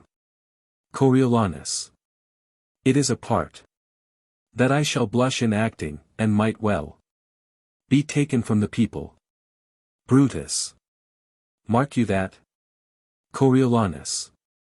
To brag unto them, thus I did, and thus show them the unaching scars which I should hide, as if I had received them for the hire of their breath only. Menenius. Do not stand upon't. We recommend to you, tribunes of the people, our purpose to them, and to our noble consul. Wish we all joy and honor. Senators. To Coriolanus come all joy and honor. Flourish. Exeunt all but Sicinius and Brutus. Brutus. You see how he intends to use the people. Sicinius. May they perceive's intent. He will require them, as if he did contemn what he requested, should be in them to give. Brutus. Come, we'll inform them of our proceedings here, on the marketplace. I know they do attend us. Exeunt. Scene 3. Rome. The Forum. Enter several citizens. First Citizen. Once, if he do require our voices, we ought not to deny him. Second Citizen. We may, sir, if we will. Third Citizen. We have power in ourselves to do it, but it is a power that we have no power to do, for if he show us his wounds and tell us his deeds, we are to put our tongues into those wounds and speak for them. So, if he tell us his noble deeds, we must also tell him our noble acceptance of them. Ingratitude is monstrous, and for the multitude to be ingrateful were to make a monster of the multitude, of the which we being members, should bring ourselves to be monstrous members. First Citizen. And to make us no better thought of, a little help will serve. For once we stood up about the corn, he himself stuck not to call us the many-headed multitude. Third Citizen. We have been called so of many. Not that our heads are some brown, some black, some auburn, some bald, but that our wits are so diversely colored, and truly I think if all our wits were to issue out of one skull, they would fly east, west, north, south. And their consent of one direct way should be at once to all the points o' the compass. Second Citizen. Think you so? Which way do you judge my wit would fly? Third Citizen. Nay, your wit will not so soon out as another man's will, 'tis strongly wedged up in a blockhead, but if it were at liberty 'twould, sure, southward. Second Citizen. Why that way? Third Citizen. To lose itself in a fog, where being 3 parts melted away with rotten dews, the 4th would return for conscience' sake, to help to get thee a wife. Second Citizen. You are never without your tricks, you may. Third Citizen. Are you all resolved to give your voices? But that's no matter, the greater part carries it. I say, if he would incline to the people, there was never a worthier man. Here he comes, and in the gown of humility. Mark his behavior. We are not to stay all together, but to come by him where he stands, by ones, by twos, and by threes. He's to make his requests by particulars, wherein every one of us has a single honor, in giving him our own voices with our own tongues. Therefore follow me, and I'll direct you how you shall go by him. All. Content. Exeunt. Enter Coriolanus and Menenius. Menenius. O sir, you are not right, have you not known? The worthiest men have done't. Coriolanus. What must I say? I pray, sir, plague upon't. I cannot bring my tongue to such a pace. Look, sir, my wounds. I got them in my country's service, when some certain of your brethren roared, and ran from the noise of our own drums. Menenius. O me, the gods! You must not speak of that, you must desire them to think upon you. Coriolanus. Think upon me. Hang em. I would they would forget me, like the virtues which our divines lose by em. Menenius. You'll mar all. I'll leave you. Pray you speak to em, I pray you, in wholesome manner. Coriolanus. Bid them wash their faces and keep their teeth clean. Exit Menenius. So, here comes a brace. Re-enter 2 citizens. You know the cause, sirs, of my standing here. First citizen. We do, sir, tell us what hath brought you to't. Coriolanus. Mine own desert. Second citizen. Your own desert. Coriolanus. I, not mine own desire. First citizen. How? Not your own desire. Coriolanus. No, sir, 'twas never my desire yet to trouble the poor with begging. First citizen. You must think, if we give you anything, we hope to gain by you. Coriolanus. Well then, I pray, your price. The consulship. First citizen. The price is to ask it kindly. Coriolanus. Kindly. Sir, I pray, let me hot, I have wounds to show you, which shall be yours in private. Your good voice, sir, what say you? Second citizen. You shall ha it, worthy sir. Coriolanus. A match, sir. There's in all 2 worthy voices beg. I have your alms, adieu. First citizen. But this is something odd. Second citizen. And 'twere to give again, but 'tis no matter. Exeunt 2 citizens. Re-enter other 2 citizens. Coriolanus. Pray you now, if it may stand with the tune of your voices that I may be consul, I have here the customary gown. Third citizen. You have deserved nobly of your country, and you have not deserved nobly. Coriolanus. Your enigma. Third citizen. You have been a scourge to her enemies, you have been a rod to her friends, you have not indeed loved the common people. Coriolanus. You should account me the more virtuous, that I have not been common in my love. I will, sir, flatter my sworn brother, the people, to earn a dearer estimation of them. 'Tis a condition they account gentle, and since the wisdom of their choice is rather to have my hat than my heart, I will practice the insinuating nod and be off to them most counterfeitly, that is, sir. I will counterfeit the bewitchment of some popular man and give it bountifully to the desirers. Therefore, beseech you, I may be consul. Fourth citizen. We hope to find you our friend, and therefore give you our voices heartily. Third citizen. You have received many wounds for your country. Coriolanus. I will not seal your knowledge with showing them. I will make much of your voices, and so trouble you no further. Both citizens. The gods give you joy, sir, heartily. Exeunt citizens. Coriolanus. Most sweet voices. Better it is to die, better to starve. Then crave the hire which first we do deserve. Why in this wolvish toge should I stand here? To beg of Hob and Dick that do appear. Their needless vouches. Custom calls me to't. What custom wills, in all things should we do't. The dust on antique time would lie unswept, and mountainous error be too highly heaped, for truth to o'erpeer. Rather than fool it so, let the high office and the honor go to one that would do thus. I am half through. The one part suffered, the other will I do. Here come more voices. Re-enter other 3 citizens. Your voices, for your voices I have fought. Watched for your voices, for your voices bear. Of wounds 24 odd, battles thrice 6. I have seen and heard of. For your voices have done many things, some less, some more, your voices. Indeed, I would be consul. 5th citizen. He has done nobly, and cannot go without any honest man's voice. 6th citizen. Therefore let him be consul, the gods give him joy, and make him good friend to the people. All 3 citizens. Amen, amen. God save thee, noble consul. Exeunt.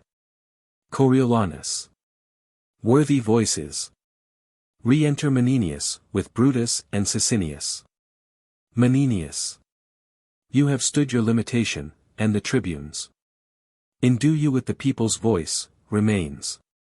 That, in the official marks invested, you anon do meet the Senate. Coriolanus. Is this done? Sicinius. The custom of request you have discharged. The people do admit you, and are summoned to meet anon, upon your approbation. Coriolanus. Where? At the Senate House? Sicinius. There, Coriolanus. Coriolanus. May I change these garments? Sicinius. You may, sir. Coriolanus. That I'll straight do, and, knowing myself again, repair to the Senate House. Menenius. I'll keep you company. Will you along? Brutus. We stay here for the people. Sicinius. Fare you well. Exeunt Coriolanus and Menenius. He has it now, and by his looks methinks 'tis warm at his heart. Brutus. With a proud heart he wore his humble weeds. Will you dismiss the people? Re-enter citizens. Sicinius. How now, my masters? Have you chose this man? First citizen. He has our voices, sir. Brutus. We pray the gods he may deserve your loves. Second citizen. Amen, sir, to my poor unworthy notice. He mocked us when he begged our voices. Third citizen. Certainly. He flouted us downright. First citizen. No, 'tis his kind of speech, he did not mock us. Second citizen. Not one amongst us, save yourself, but says.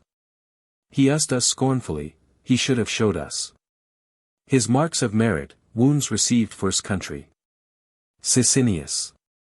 Why, so he did, I am sure. Citizens. No, no man saw M. Third citizen. He said he had wounds, which he could show in private. And with his hat, thus waving it in scorn. I would be consul, says he. Aged custom. But by your voices, will not so permit me. Your voices therefore, when we granted that. Here was, I thank you for your voices, thank you. Your most sweet voices, now you have left your voices.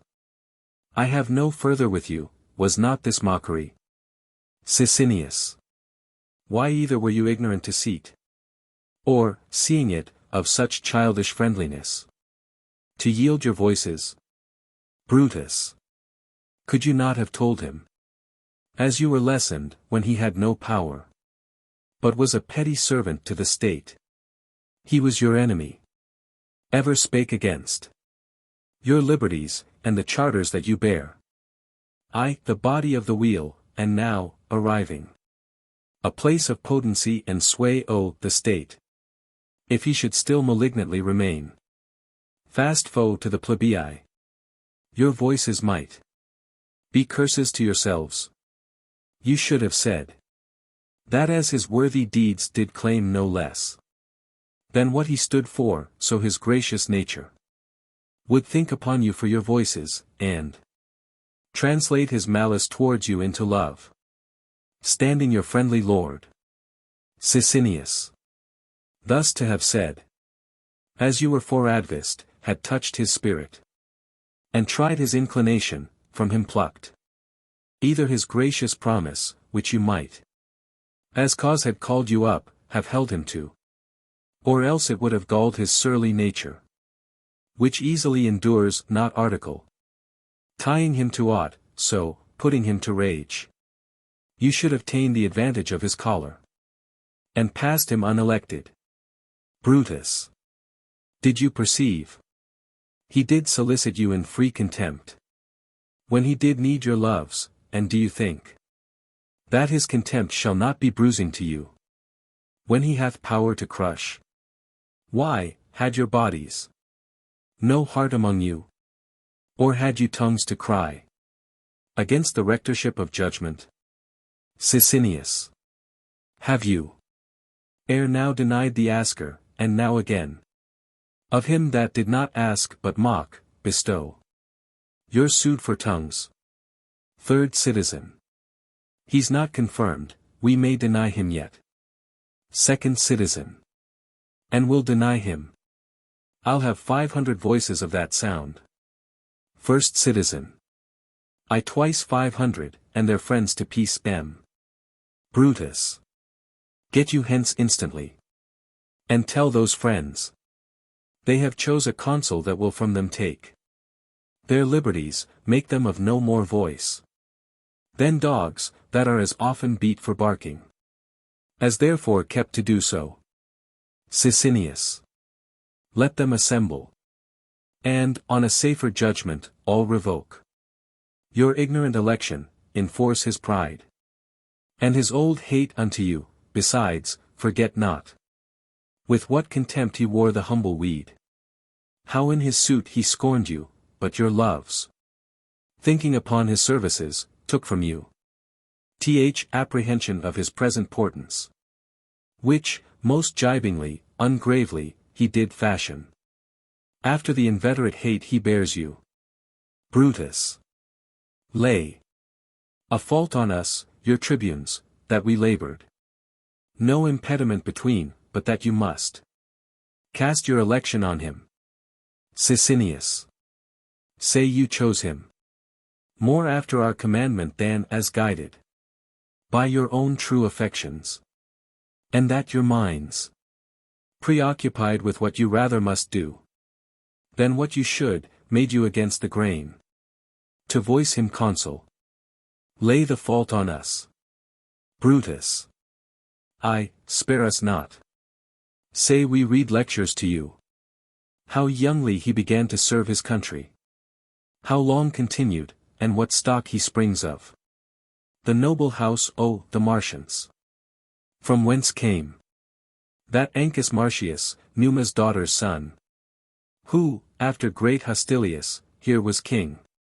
Of the same house Publius and Quintus were. That our best water brought by conduits hither. And Censorinus, darling of the people, and nobly named so, twice being censor, was his great ancestor. Sicinius. One thus descended, that hath beside well in his person wrought, to be set high in place, we did commend to your remembrances, but you have found, scaling his present bearing with his past, that he's your fixed enemy, and revoke your sudden approbation. Brutus. Say you ne'er had done't. Harp on that still, but by our putting on. And presently when you have drawn your number, repair to the Capitol. Citizens. We will so, almost all, repent in their election. Exeunt. Brutus. Let them go on. This mutiny were better put in hazard than stay, past doubt, for greater. If, as his nature is, he fall in rage with their refusal, both observe and answer the vantage of his anger. Sicinius. To the Capitol. Come, we will be there before the stream o' the people. And this shall seem, as partly 'tis, their own, which we have goaded onward. Exeunt. Act 3. Scene 1. Rome. A street. Cornets.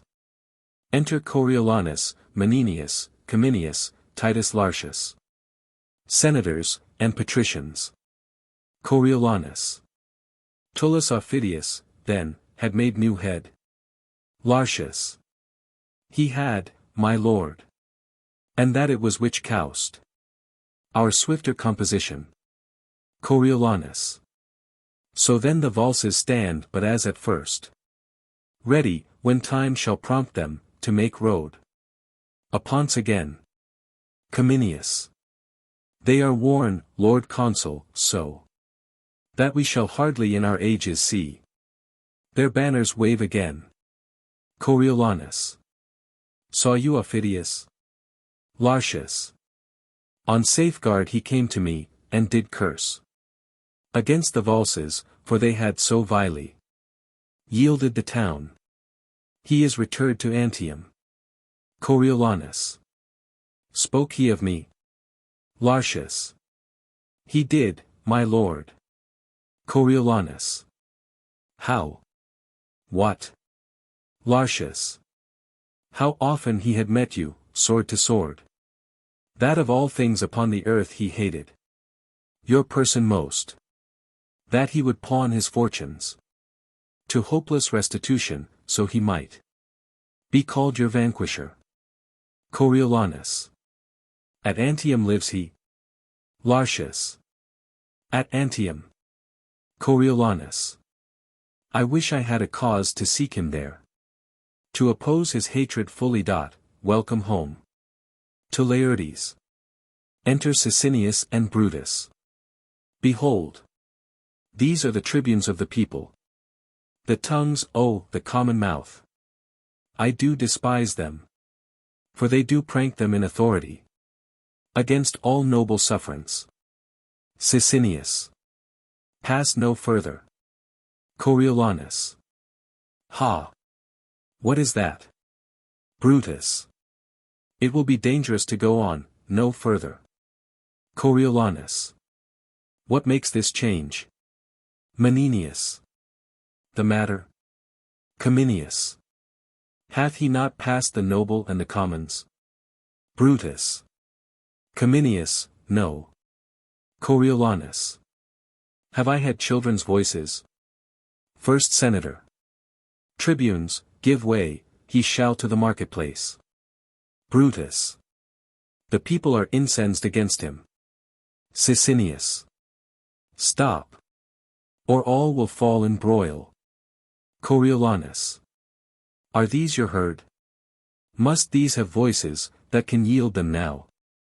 And straight disclaim their tongues, what are your offices? You being their mouths, why rule you not their teeth? Have you not set them on? Menenius. Be calm, be calm.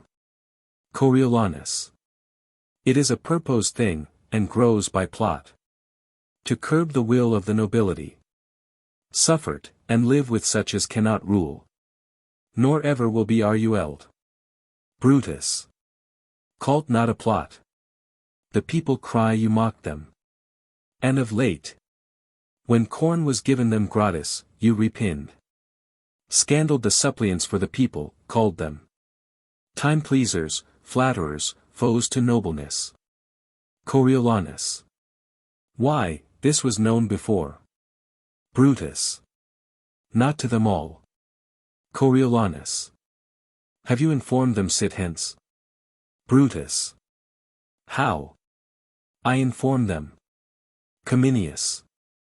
You are like to do such business. Brutus. Not unlike. Each way, to better yours. Coriolanus. Why, then, should I be consul? By yond clouds. Let me deserve so ill as you, and make me your fellow tribune. Sicinius. You show too much of that. For which the people stir, if you will pass. To where you are bound, you must inquire your way. Which you are out of, with a gentler spirit. Or never be so noble as a consul. Nor yoke with him for tribune. Menenius. Let's be calm. Cominius. The people are abused, set on. This paltering becomes not Rome, nor has Coriolanus deserved this so dishonored rub, laid falsely. The plain way of his merit. Coriolanus. Tell me of corn. This was my speech, and I will speak again. Menenius. Not now, not now. First Senator. Not in this heat, sir, now. Coriolanus. Now, as I live, I will. My nobler friends. I crave their pardons. For the mutable, rank-scented many, let them regard me as I do not flatter, and therein behold themselves, I say again. In soothing them we nourish, gainst our senate, the cockle of rebellion, insolence, sedition, which we ourselves have ploughed for, sowed, and scattered. By mingling them with us, the honored number, who lack not virtue, no, nor power, but that which they have given to beggars. Menenius. Well, no more. First Senator. No more words, we beseech you. Coriolanus. How? No more. As for my country I have shed my blood. Not fearing outward force, so shall my lungs coin words till their decay against those measles, which we disdain should tether us, yet sought the very way to catch them. Brutus. You speak, the people, as if you were a god, to punish, not a man of their infirmity. Sicinius. 'Twere well we let the people note. Menenius. What? His collar. Coriolanus. Collar. Were I as patient as the midnight sleep, by Jove, 'twould be my mind. Sicinius. It is a mind that shall remain a poison where it is, not poison any further. Coriolanus. Shall remain. Hear you this Triton of the Minnows? Mark you his absolute shall. Cominius. 'Twas from the canon. Coriolanus. Shall. O good, but most unwise patricians. Why?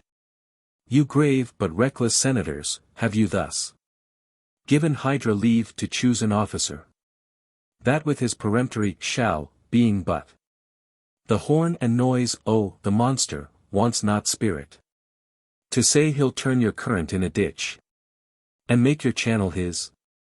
If he have power, then veil your ignorance, if none, awake your dangerous lenity. If you are learned, be not as common fools, if you are not, let them have cushions by you. You are plebeians. If they be senators, and they are no less. When, both your voices blended, the greats taste most palates theirs. They choose their magistrate. And such a one as he, who puts his shall, his popular shall, against a graver bench than ever frowned in Greece. By Jove himself.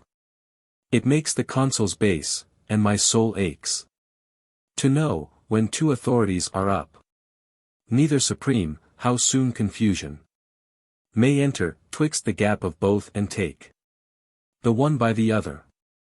Cominius. Well, on to the marketplace. Coriolanus. Whoever gave that counsel, to give forth the corn, the storehouse gratis, as 'twas used sometime in Greece. Menenius. Well, no more of that. Coriolanus. Though there the people had more absolute power. I say they nourished disobedience, fed the ruin of the state. Brutus. Why shall the people give one that speaks thus their voice? Coriolanus. I'll give my reasons. More worthier than their voices.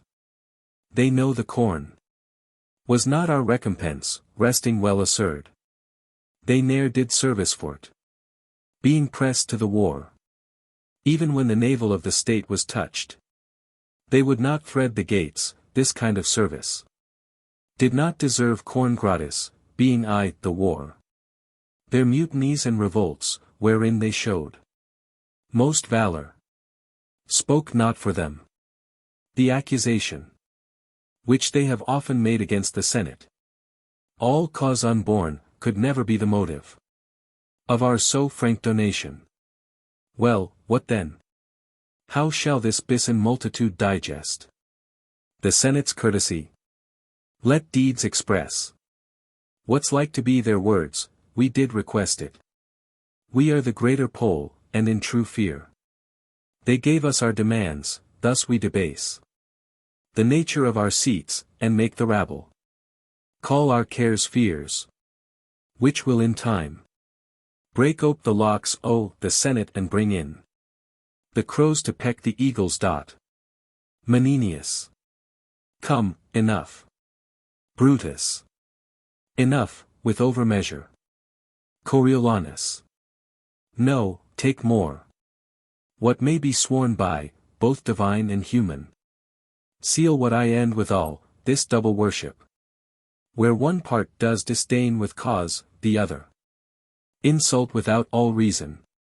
Where gentry, title, wisdom cannot conclude but by the yea and no of general ignorance, it must omit real necessities, and give way the while to unstable slightness. Purpose so barred, it follows nothing is done to purpose. Therefore, beseech you that will be less fearful than discreet, that love the fundamental part of state more than you doubt the change on't, that prefer a noble life before a long, and wish to jump a body with a dangerous physic, that's sure of death without it. At once pluck out the multitudinous tongue. Let them not lick the sweet which is their poison. Your dishonor mangles true judgment, and bereaves the state of that integrity which should become not having the power to do the good it would, for the ill which doth controll't. Brutus has said enough. Sicinius has spoken like a traitor, and shall answer as traitors do. Coriolanus. Thou wretch, despite o'erwhelm thee. What should the people do with these bald tribunes, on whom depending, their obedience fails to the greater bench, in a rebellion? When what's not meet, but what must be, was law. Then were they chosen, in a better hour. Let what is meet be said, it must be meet, and throw their power i' the dust. Brutus. Manifest treason. Sicinius. This a consul? No. Brutus. The aediles, ho, let him be apprehended. Sicinius. Go call the people. Exit Brutus, in whose name myself attach thee as a traitorous innovator, a foe to the public weal. Obey, I charge thee, and follow to thine answer. Coriolanus. Hence, old goat. Senators and patricians will surety him. Cominius. Aged sir, hands off. Coriolanus. Hence, rotten thing, or I shall shake thy bones out of thy garments. Sicinius. Help, ye citizens. Re-enter Brutus, with the aediles and a rabble of citizens. Menenius. On both sides more respect. Sicinius. Here's he that would take from you all your power. Brutus. Seize him, aediles. Plebeians. Down with him! Down with him! Second Senator. Weapons, weapons, weapons. They all bustle about Coriolanus. Tribunes. Patricians. Citizens, what, ho! Sicinius, Brutus, Coriolanus, citizens. Citizens. Peace, peace, peace, stay, hold, peace. Menenius. What is about to be, I am out of breath. Confusion's near, I cannot speak. You tribunes. To the people, Coriolanus, patience. Speak, good Sicinius. Sicinius. Hear me, people, peace. Citizens. Let's hear our tribune, peace. Speak, speak, speak. Sicinius. You are at point to lose your liberties. Marcius would have all from you, Marcius. Whom late you have nomed for consul. Menenius. Fie, fie, fie. This is the way to kindle, not to quench. First Senator. To unbuild the city, and to lay all flat. Sicinius. What is the city but the people? Citizens. True. The people are the city. Brutus. By the consent of all, we were established. The people's magistrates. Citizens. You so remain. Menenius. And so are like to do. Cominius. That is the way to lay the city flat. To bring the roof to the foundation. And bury all which yet distinctly ranges. In heaps and piles of ruin. Sicinius. This deserves death. Brutus. Or let us stand to our authority. Or let us lose it. We do here pronounce.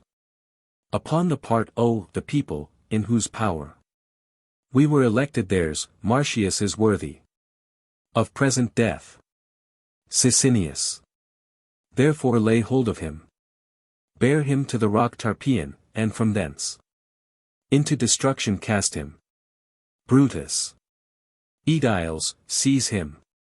Citizens. Yield, Marcius, yield. Menenius. Hear me one word. Beseech you, tribunes, hear me but a word. Aediles. Peace, peace. Menenius. Be that you seem, truly your country's friends. And temperately proceed to what you would. Thus violently redress. Brutus. Sir, those cold ways that seem like prudent helps, are very poisonous. Where the disease is violent, lay hands upon him, and bear him to the rock. Coriolanus. No, I'll die here. Draws his sword. There's some among you have beheld me fighting. Come, try upon yourselves what you have seen me. Menenius. Down with that sword. Tribunes, withdraw a while. Brutus. Lay hands upon him. Menenius. Help Marcius, help. You that be noble, help him, young and old. Citizens. Down with him, down with him. In this mutiny the tribunes, the aediles, and the people are beat in. Menenius. Go, get you to your house, be gone, away. All will be naught else. Second Senator. Get you gone. Coriolanus. Stand fast. We have as many friends as enemies. Menenius. Shall it be put to that? First Senator. The gods forbid. I Purithee, noble friend, home to thy house. Leave us to cure this cause. Menenius. For 'tis a sore upon us. You cannot tent yourself, be gone, beseech you. Cominius. Come, sir, along with us. Coriolanus. I would they were barbarians, as they are.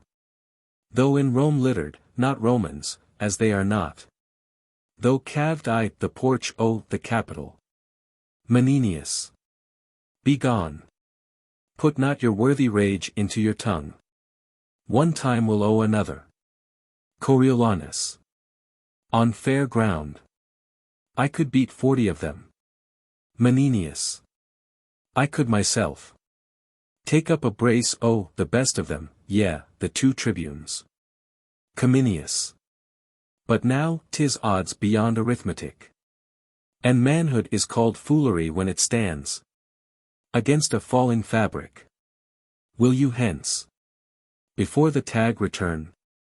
Whose rage doth rend like interrupted waters, and o'erbear what they are used to bear. Menenius. Pray you be gone.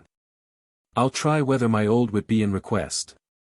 With those that have but little, this must be patched with cloth of any color. Cominius. Nay, come away. Exeunt Coriolanus, Cominius, and others. First patrician. This man has marred his fortune. Menenius. His nature is too noble for the world. He would not flatter Neptune for his trident, or Jove for's power to thunder. His heart's his mouth. What his breast forges, that his tongue must vent. And, being angry, does forget that ever he heard the name of death. A noise within. Here's goodly work. Second patrician.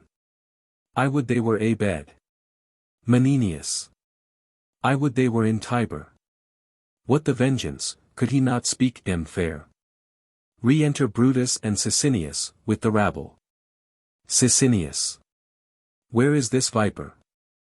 That would depopulate the city and be every man himself.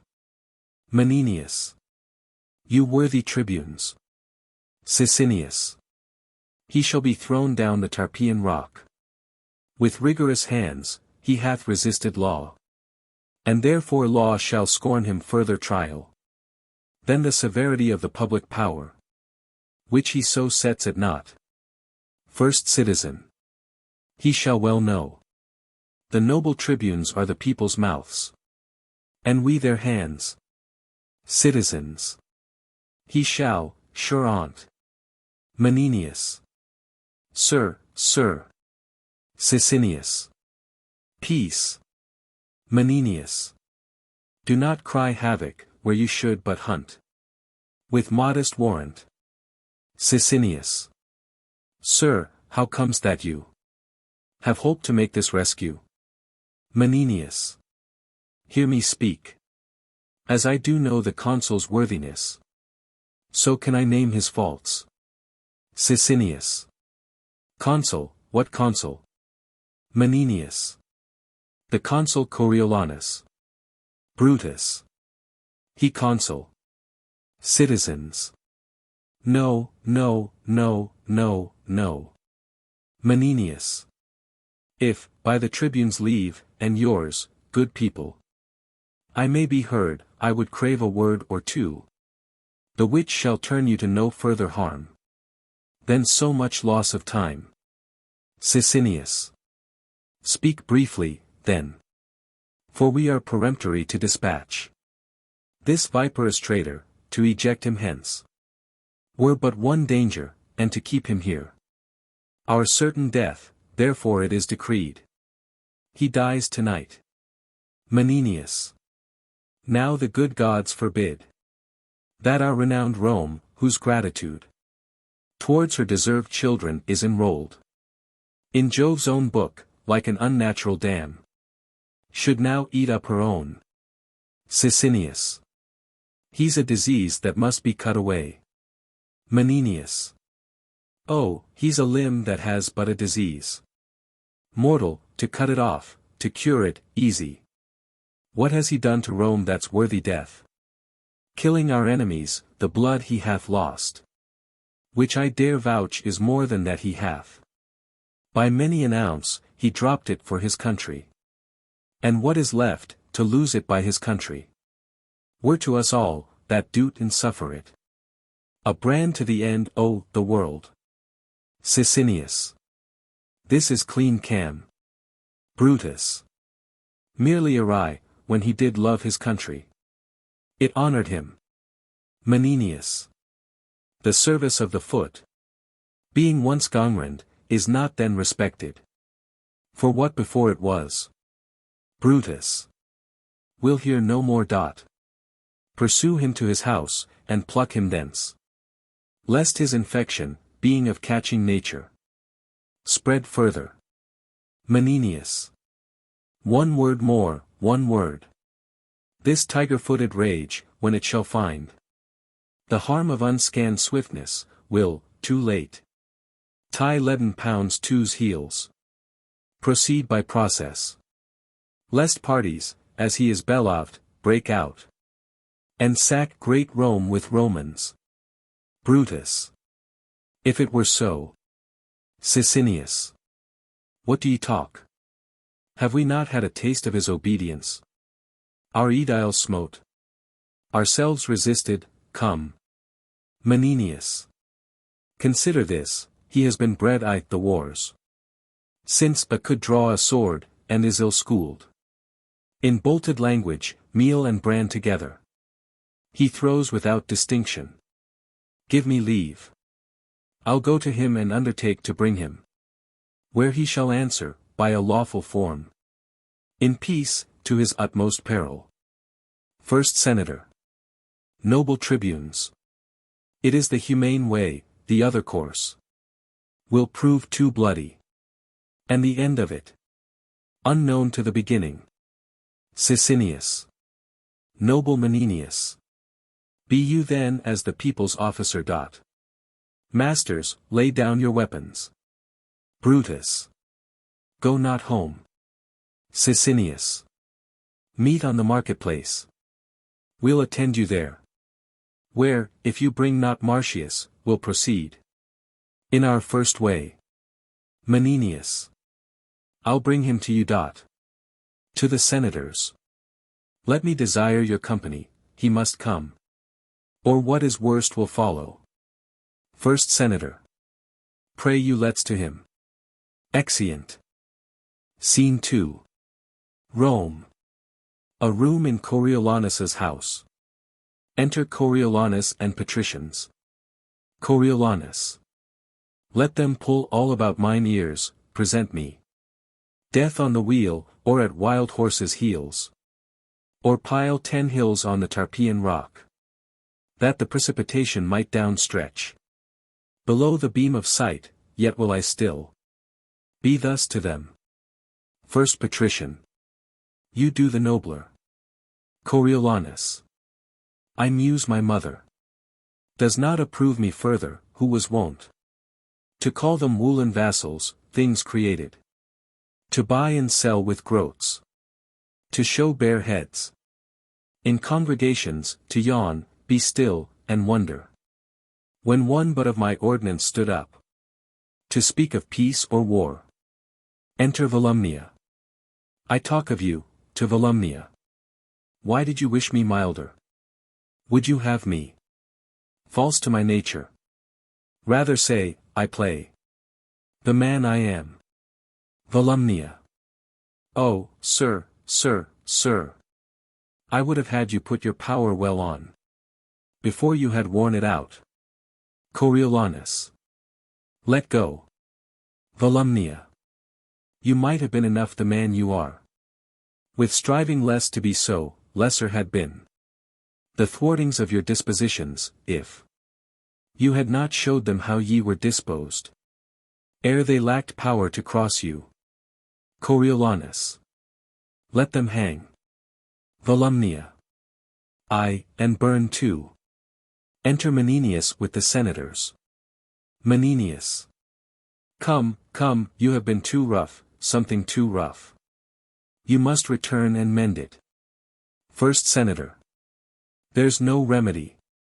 Unless, by not so doing, our good city cleave in the midst, and perish. Volumnia. Pray be counselled. I have a heart as little apt as yours, but yet a brain that leads my use of anger to better vantage. Menenius. Well said, noble woman. Before he should thus stoop to the herd, but that the violent fit, oh, the time craves it as physic.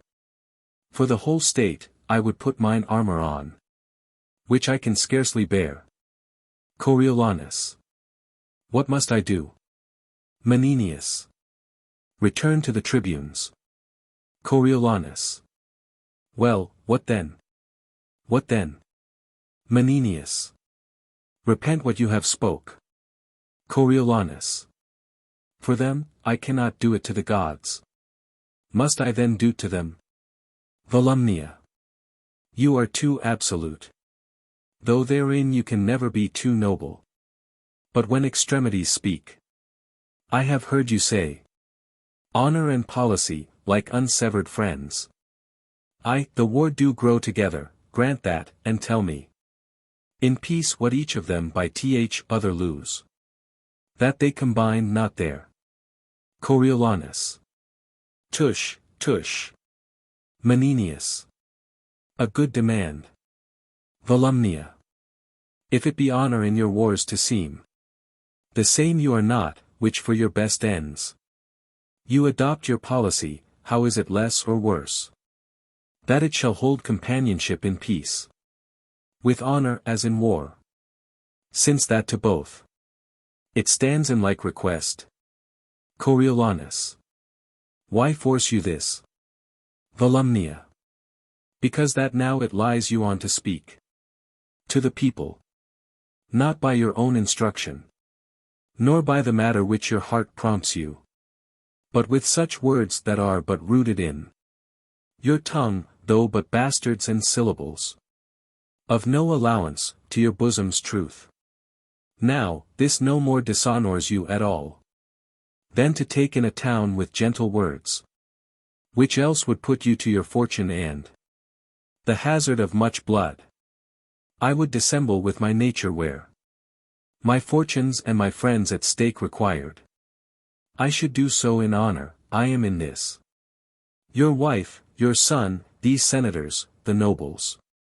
And you will rather show our general louts how you can frown, than spend a fawn upon M. For the inheritance of their loves and safeguard of what that want might ruin. Menenius. Noble lady. Come, go with us. Speak fair, you may salve so. Not what is dangerous present, but the loss of what is past. Volumnia. I pure thee now, my son. Go to them with this bonnet in thy hand. And thus far having stretched it, here be with them. Thy knee bussing the stones, for in such bucines action is eloquence, and the eyes of the ignorant more learned than the ears, waving thy head, which often, thus correcting thy stout heart, now humble as the ripest mulberry, that will not hold the handling, or say to them, thou art their soldier, and, being bred in broils, hast not the soft way which, thou dost confess, were fit for thee to use, as they to claim, in asking their good loves. But thou wilt frame thyself, forsooth, hereafter theirs, so far as thou hast power and person. Menenius. This but done. Even as she speaks, why, their hearts were yours. For they have pardons, being asked, as free as words to little purpose. Volumnia. Pure thee now. Go, and be ruelled, although I know thou hadst rather follow thine enemy in a fiery gulf than flatter him in a bower. Enter Cominius. Here is Cominius. Cominius. I have been the marketplace. And, sir, 'tis fit you make strong party, or defend yourself. By calmness or by absence, all's in anger. Menenius. Only fair speech. Cominius. I think 'twill serve, if he can thereto frame his spirit. Volumnia. He must, and will. Pure thee now, say you will, and go about it. Coriolanus. Must I go show them my unbarbed sconce? Must I, with my base tongue, give to my noble heart a lie, that it must bear? Well, I will do't. Yet, were there but this single plot to lose. This mould of Marcius, they to dust should grind it. And throw't against the wind. To the marketplace. You have put me now to such a part which never I shall discharge to the life. Cominius. Come, come, will prompt you. Volumnia. I purity now, sweet son, as thou hast said. My praises made thee first a soldier, so. To have my praise for this, perform a part thou hast not done before. Coriolanus. Well, I must do't. Away, my disposition, and possess me. Some harlot spirit. My throat of war be turned. Which choired with my drum, into a pipe. Small as an eunuch, or the virgin voice. That babies lulls asleep. The smiles of knaves. Tent in my cheeks, and schoolboys' tears take up. The glasses of my sight. A beggar's tongue. Make motion through my lips, and my armed knees. Who bowed but in my stirrup, bend like his. That hath received an alms. I will not do't. Lest I surcease to honor mine own truth.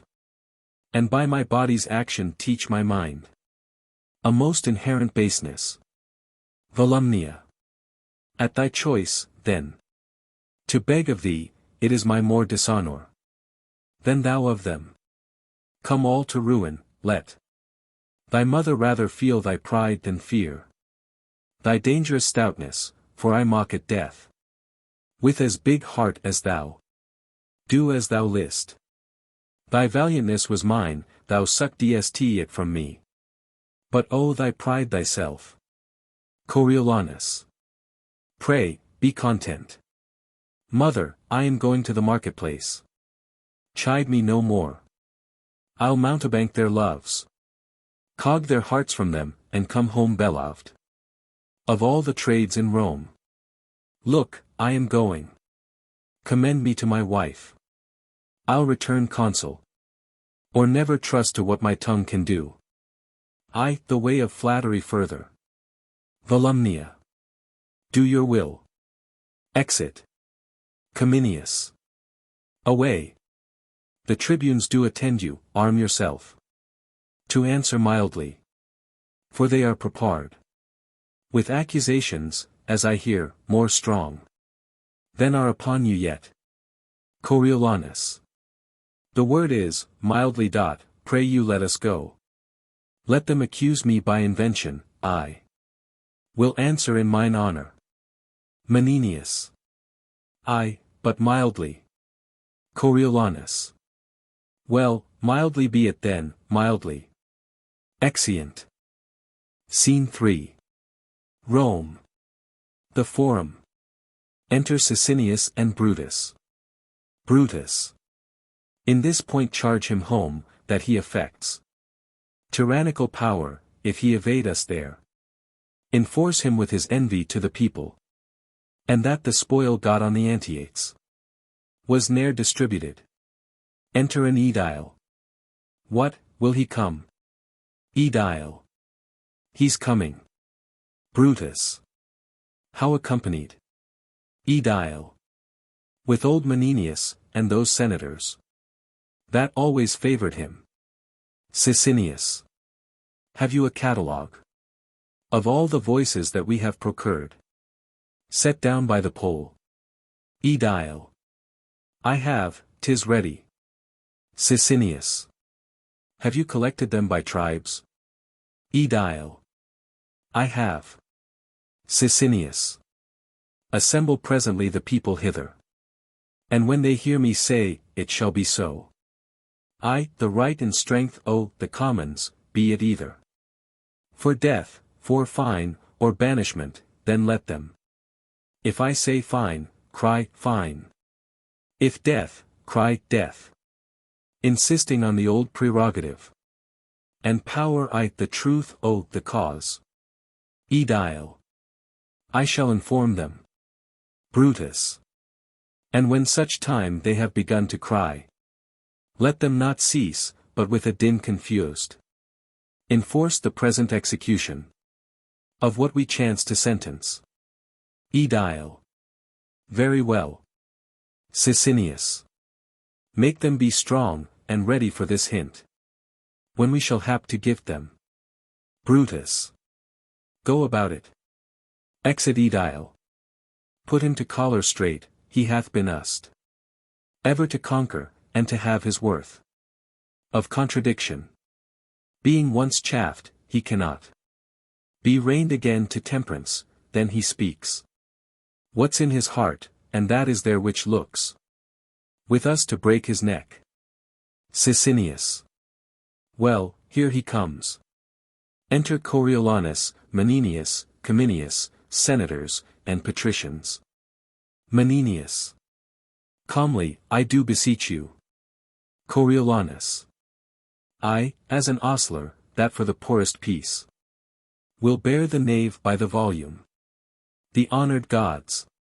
Keep Rome in safety, and the chairs of justice. Supplied with worthy men. Plant love amongst. Throng our large temples with the shows of peace. And not our streets with war. First Senator. Amen, amen.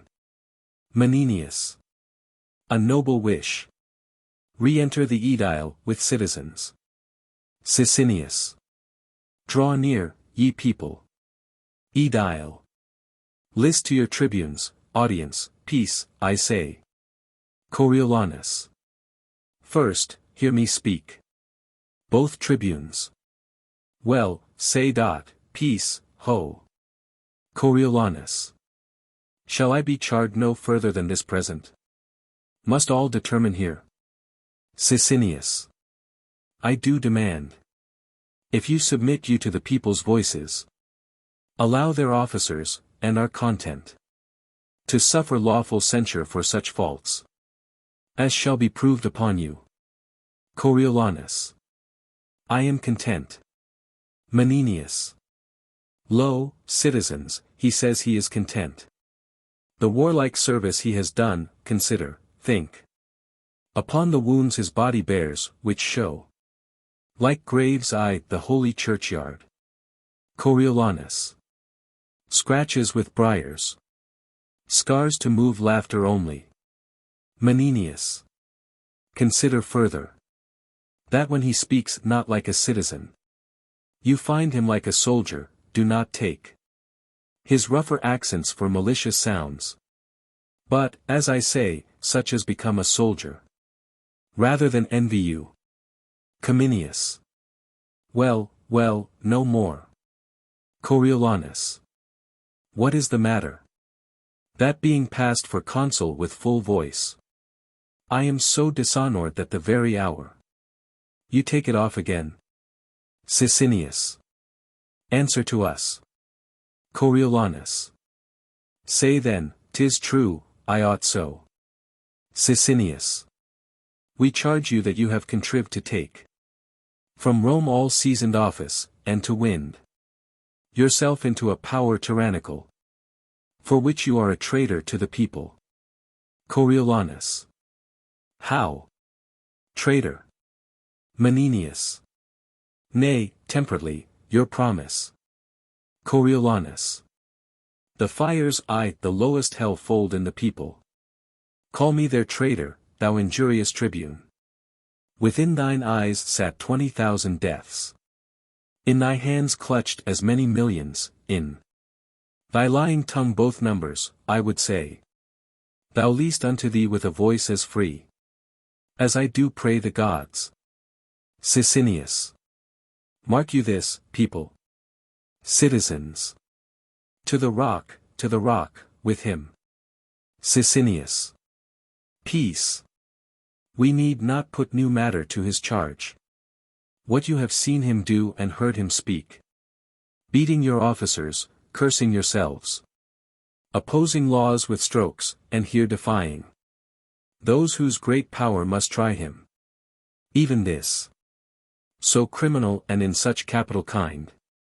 Deserves the extremest death. Brutus. But since he hath served well for Rome. Coriolanus. What do you prate of service? Brutus. I talk of that know it. Coriolanus. You. Menenius. Is this the promise that you made your mother? Cominius. No, I pray you. Coriolanus. I'll know no further. Let them pronounce the steep Tarpeian death. Vagabond exile, flaying, pent to linger. But with a grain a day, I would not buy their mercy at the price of one fair word. Nor check my courage for what they can give. To have with saying good morrow. Sicinius. For that he has. As much as in him lies, from time to time. Envied against the people, seeking means. To pluck away their power. As now at last. Given hostile strokes, and that not in the presence of dreaded justice, but on the ministers that do distribute it. In the name o' the people. And in the power of us the tribunes, we. Even from this instant, banish him our city. In peril of precipitation. From off the rock Tarpeian, never more. To enter our Rome gates, I, the people's name. I say it shall be so. Citizens. It shall be so, it shall be so, let him away. He's banished, and it shall be so. Cominius. Hear me, my masters and my common friends. Sicinius. He's sentenced, no more hearing. Cominius. Let me speak. I have been consul, and can show for Rome her enemies' marks upon me. I do love my country's good with a respect more tender, more holy and profound, than mine own life.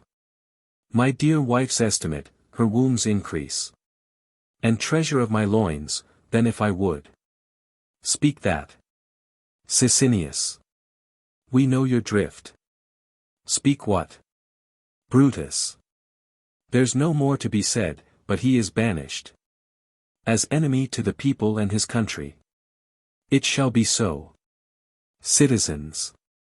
It shall be so, it shall be so. Coriolanus. You common cry of curs, whose breath I hate. As reek the rotten fens, whose loves I prize. As the dead carcasses of unburied men, that do corrupt my air, I banish you. And here remain with your uncertainty. Let every feeble rumor shake your hearts. Your enemies, with nodding of their plumes, fan you into despair. Have the power still to banish your defenders, till at length your ignorance, which finds not till it feels, making but reservation of yourselves, still your own foes, deliver you, as most abetted captives to some nation, that won you without blows, despising. For you, the city, thus I turn my back. There is a world elsewhere. Exeunt Coriolanus, Cominius, Menenius, senators, and patricians. Edile. The people's enemy is gone, is gone. Citizens. Our enemy is banished, he is gone. Who? Who? Shouting, and throwing up their caps. Sicinius. Go, see him out at gates, and follow him. As he hath followed you, with all despite. Give him deserved vexation. Let a guard attend us through the city. Citizens. Come, come, let's see him out at gates, come. The gods preserve our noble tribunes. Come. Exeunt. Act 4. Scene 1. Rome. Before a gate of the city. Enter Coriolanus, Volumnia, Virgilia, Menenius, Cominius, and several young patricians. Coriolanus. Come, leave your tears, a brief farewell, he beast. With many heads buts me away. Nay, mother. Where is your ancient courage? You were used to say extremities was the trier of spirits. That common chances common men could bear. That when the sea was calm all boats alike showed mastership in floating fortune's blows. When most struck home, being gentle wounded, craves a noble cunning, you were us to load me with precepts that would make invincible the heart that conned them. Virgilia. O heavens! O heavens! Coriolanus. Nay, I pyrrhithee, woman. Volumnia. Now the red pestilence strike all trades in Rome, and occupations perish. Coriolanus. What? I shall be loved when I am lacked. Nay, mother. Resume that spirit when you were wont to say, if you had been the wife of Hercules, 6 of his labors you'd have done, and saved your husband so much sweat. Cominius. Droop not, adieu. Farewell, my wife, my mother. I'll do well yet. Thou old and true Menenius. Thy tears are salter than a younger man's, and venomous to thine eyes.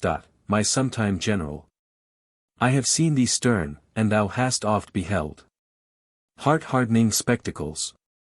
Tell these sad women, 'tis fond to wail inevitable strokes, as 'tis to laugh at my mother, you wot well. My hazards still have been your solace, and believed not lightly, though I go alone, like to a lonely dragon, that his fun makes feared and talked of more than seen. Your son will or exceed the common or be caught with cautelous baits and practice. Volumnia. My first son. Whither wilt thou go? Take good Cominius with thee awhile, determine on some course, more than a wild exposture to each chance that starts the way before thee. Coriolanus. O the gods! Cominius. I'll follow thee a month, devise with thee where thou shalt rest, that thou mayst hear of us, and we of thee. So, if the time thrust forth a cause for thy repeal, we shall not send o'er the vast world to seek a single man, and lose advantage, which doth ever cool the absence of the needer. Coriolanus. Fare ye well.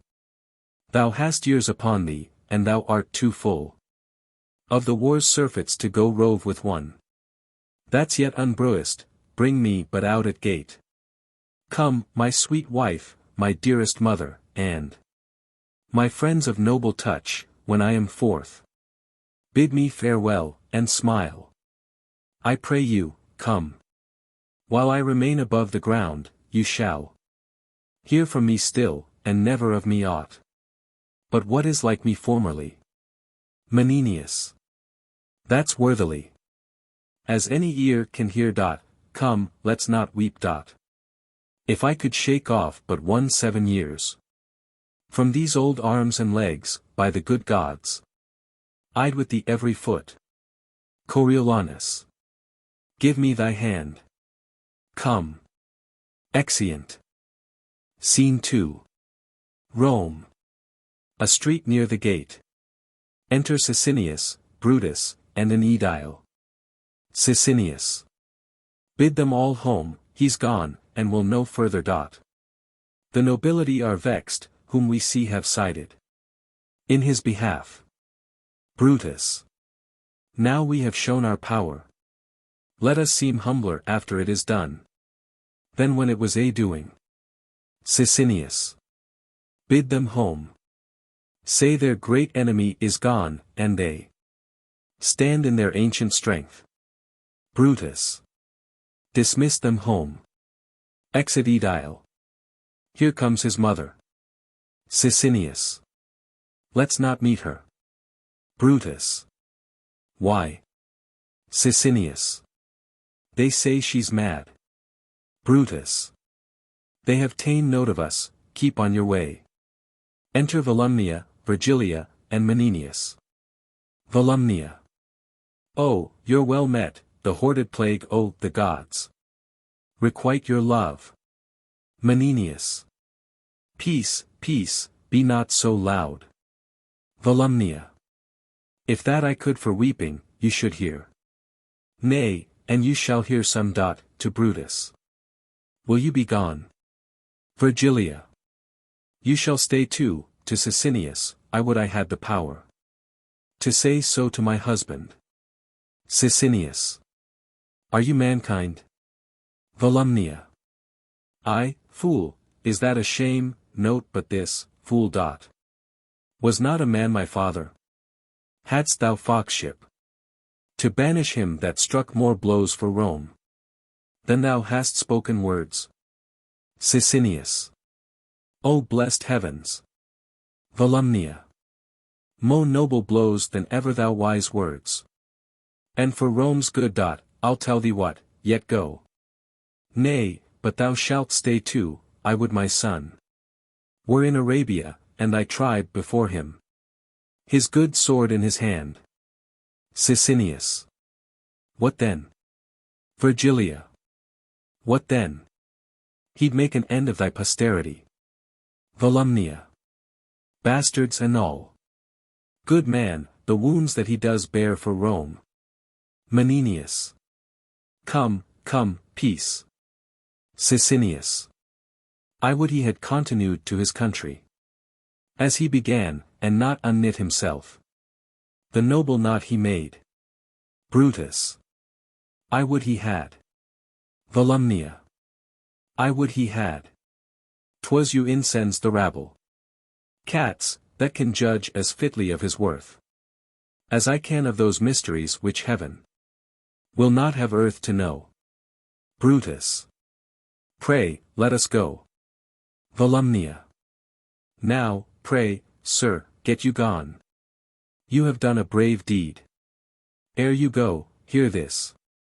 As far as doth the capital exceed the meanest house in Rome, so far my son, this lady's husband here, this, do you see, whom you have banished does exceed you all.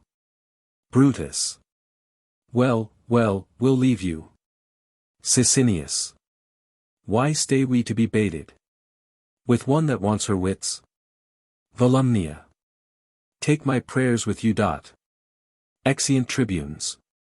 I would the gods had nothing else to do but to confirm my curses. Could I meet M but once a day, it would unclog my heart of what lies heavy to't. Menenius. You have told them home, and, by my troth, you have cause. You'll sup with me. Volumnia. Anger's my meat. I sup upon myself, and so shall starve with feeding. Come, let's go. Leave this faint puling and lament as I do. In anger, Juno-like. Come, come, come. Exeunt. Menenius. Fie, fie, fie. Scene 3. A highway between Rome and Antium. Enter a Roman and a Volscian, meeting. Roman. I know you well, sir, and you know me. Your name, I think, is Adrian. Volscian. It is so, sir, truly, I have forgot you. Roman. I am a Roman. And my services are, as you are, against M. Know you me yet? Volscian. Nicanor? No. Roman. The same, sir. Volscian. You had more beard when I last saw you, but your favor is well approved by your tongue. What's the news in Rome? I have a note from the Volscian state, to find you out there. You have well saved me a day's journey. Roman. There hath been in Rome strange insurrections, the people against the senators, patricians, and nobles. Volscian. Hath been. Is it ended, then? Our state thinks not so. They are in a most warlike preparation, and hope to come upon them in the heat of their division. Roman. The main blaze of it is past, but a small thing would make it flame again. For the nobles receive so to heart the banishment of that worthy Coriolanus that they are in a ripe aptness to take all power from the people, and to pluck from them their tribunes forever. This lies glowing, I can tell you, and is almost mature for the violent breaking out. Volscian. Coriolanus banished. Roman. Banished, sir. Vols. You will be welcome with this intelligence, Nicanor. Roman. The day serves well for them now. I have heard it said the fittest time to corrupt a man's wife is when she's fallen out with her husband. Your noble Tullus Aufidius will appear well in these wars, his great opposer, Coriolanus, being now in no request of his country. Vols. He cannot choose. I am most fortunate thus accidentally to encounter you, you have ended my business, and I will merrily accompany you home. Roman. I shall between this and supper tell you most strange things from Rome. All tending to the good of their adversaries. Have you an army ready, say you? Vols. A most royal one, the centurions and their charges, distinctly billeted, already in the entertainment, and to be on foot at an hour's warning. Roman.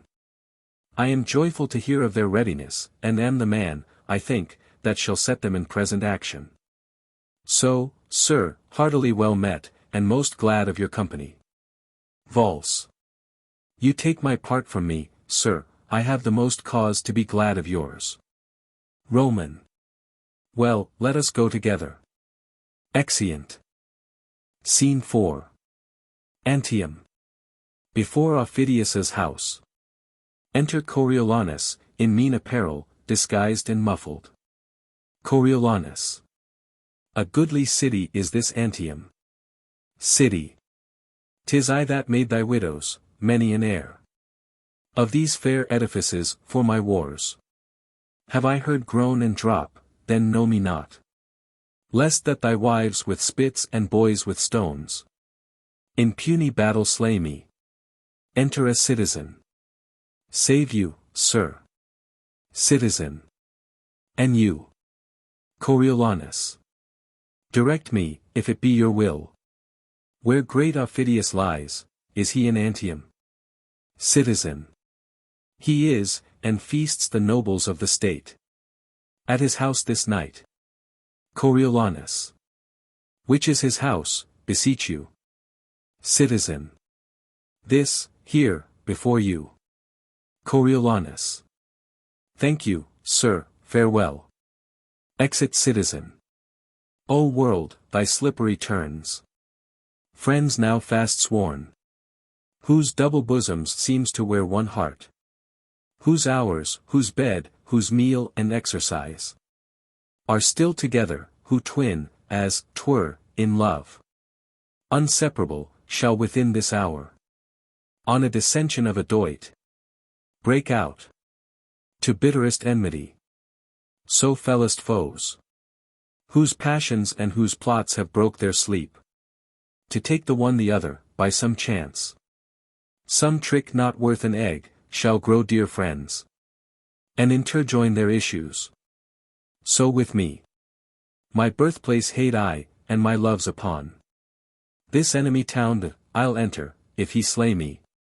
He does fair justice, if he give me way. I'll do his country service. Scene 5. Antium. A hall in Aufidius's house. Music within. Enter a servant. First servant. Wine, wine, wine. What service is here? I think our fellows are asleep. Exit.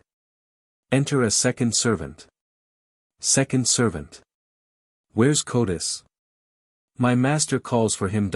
Codus. Exit. Enter Coriolanus. Coriolanus. A goodly house, the feast smells well, but I appear not like a guest. Re-enter the first servant. First servant. What would you have, friend? Whence are you? Here's no place for you, pray go to the door. Coriolanus. I have deserved no better entertainment. In being Coriolanus. Re-enter second servant. Second servant. Whence are you, sir? Has the porter his eyes in his head that he gives entrance to such companions? Pray, get you out. Coriolanus. Away. Second servant. Away. Get you away. Coriolanus. Now thee art troublesome. Second servant. Are you so brave? I'll have you talked with anon. Enter a third servant. The first meets him. Third servant. What fellow's this? First servant. A strange one as ever I looked on, I cannot get him out the house. Corioli, call my master to him. Third servant. What have you to do here, fellow? Pray you avoid the house. Coriolanus. Let me but stand, I will not hurt your hearth. Third servant. What are you? Coriolanus. A gentleman. Third servant. A marvelous poor one. Coriolanus. True, so I am. Third servant. Pray you, poor gentleman, take up some other station, here's no place for you. Pray you avoid, come. Coriolanus. Follow your function, go. And batten on cold bits. Pushes him away. Third servant. What, you will not? Corioli, tell my master what a strange guest he has here. Second servant. And I shall. Exit. Third servant. Where dwellst thou? Coriolanus. Under the canopy. Third servant. Under the canopy. Coriolanus. I. Third servant. Where's that? Coriolanus. The city of kites and crows. Third servant. The city of kites and crows, what an ass it is, then thou dwellst with daws too. Coriolanus. No, I serve not thy master. Third servant. How, sir? Do you meddle with my master? Coriolanus. 'Tis an honester service than to meddle with thy mistress. Thou prat'st and prat'st, serve with thy trencher, hence. Beats him away. Enter Aufidius and the second servant. Aufidius. Where is this fellow? Second servant. Here, sir, I'd have beaten him like a dog, but for disturbing the lords within. Aufidius. Whence comest thou? What wouldst thou? Thy name? Why speak'st not? Speak, man, what's thy name? Coriolanus. Unmuffling. If, Tullus. Not yet thou knowst me, and, seeing me, dost not think me for the man I am, necessity commands me name myself. Aufidius. What is thy name? Servants retire. Coriolanus. A name unmusical to the Volscians' ears. And harsh in sound to thine. Aufidius. Say, what's thy name? Thou has a grim appearance, and thy face bears a command in't, though thy tackle's torn. Thou show'st a noble vessel, what's thy name? Coriolanus.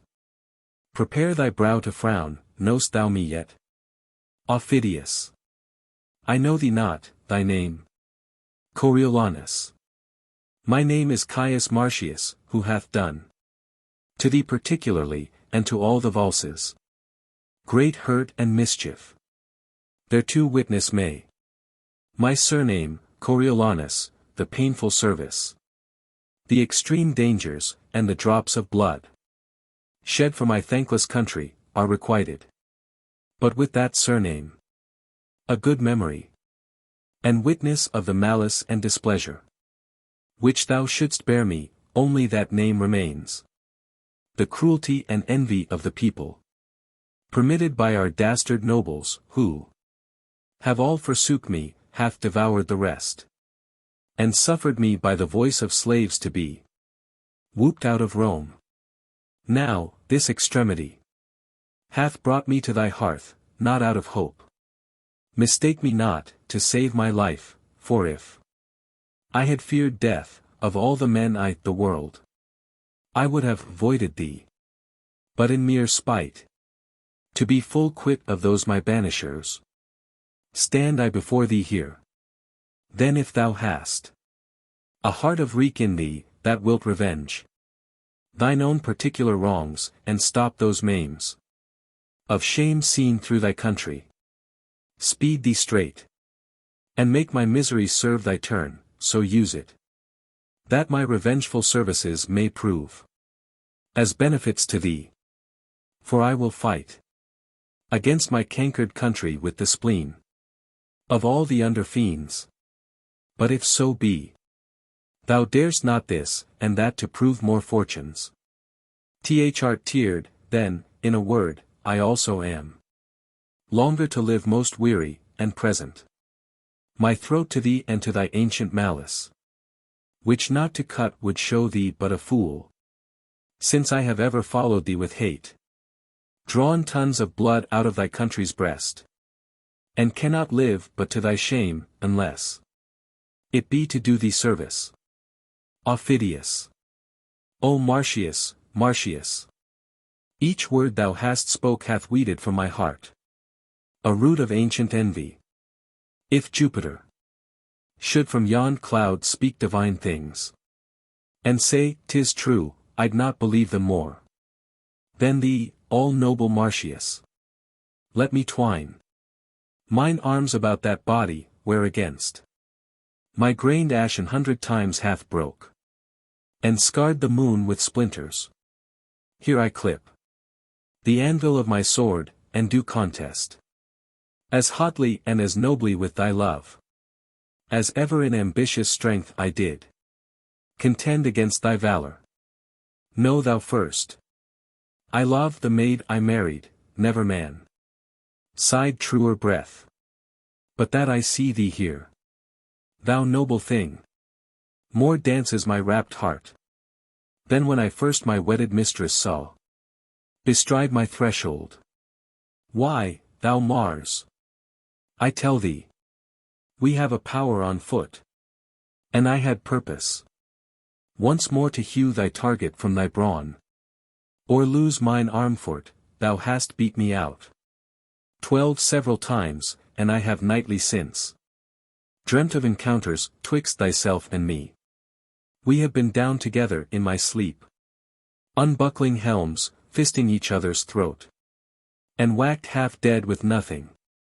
Worthy Marcius, had we no other quarrel else to Rome, but that thou art thence banished, we would muster all from 12 to 70, and, pouring war into the bowels of ungrateful Rome, like a bold flood o'erbear. Oh, come, go in, and take our friendly senators by the hands, who now are here, taking their leaves of me, who am prepared against your territories, though not for Rome itself. Coriolanus. You bless me, gods. Aufidius. Therefore, most absolute sir, if thou wilt have the leading of thine own revenges, take 1/2 of my commission, and set down, as best thou art experienced, since thou know'st thy country's strength and weakness, thine own ways, whether to knock against the gates of Rome, or rudely visit them in parts remote, to fright them, ere destroy. But come in. Let me commend thee first to those that shall say yea to thy desires. 1,000 welcomes, and more a friend than e'er an enemy. Yet, Marcius, that was much. Your hand, most welcome.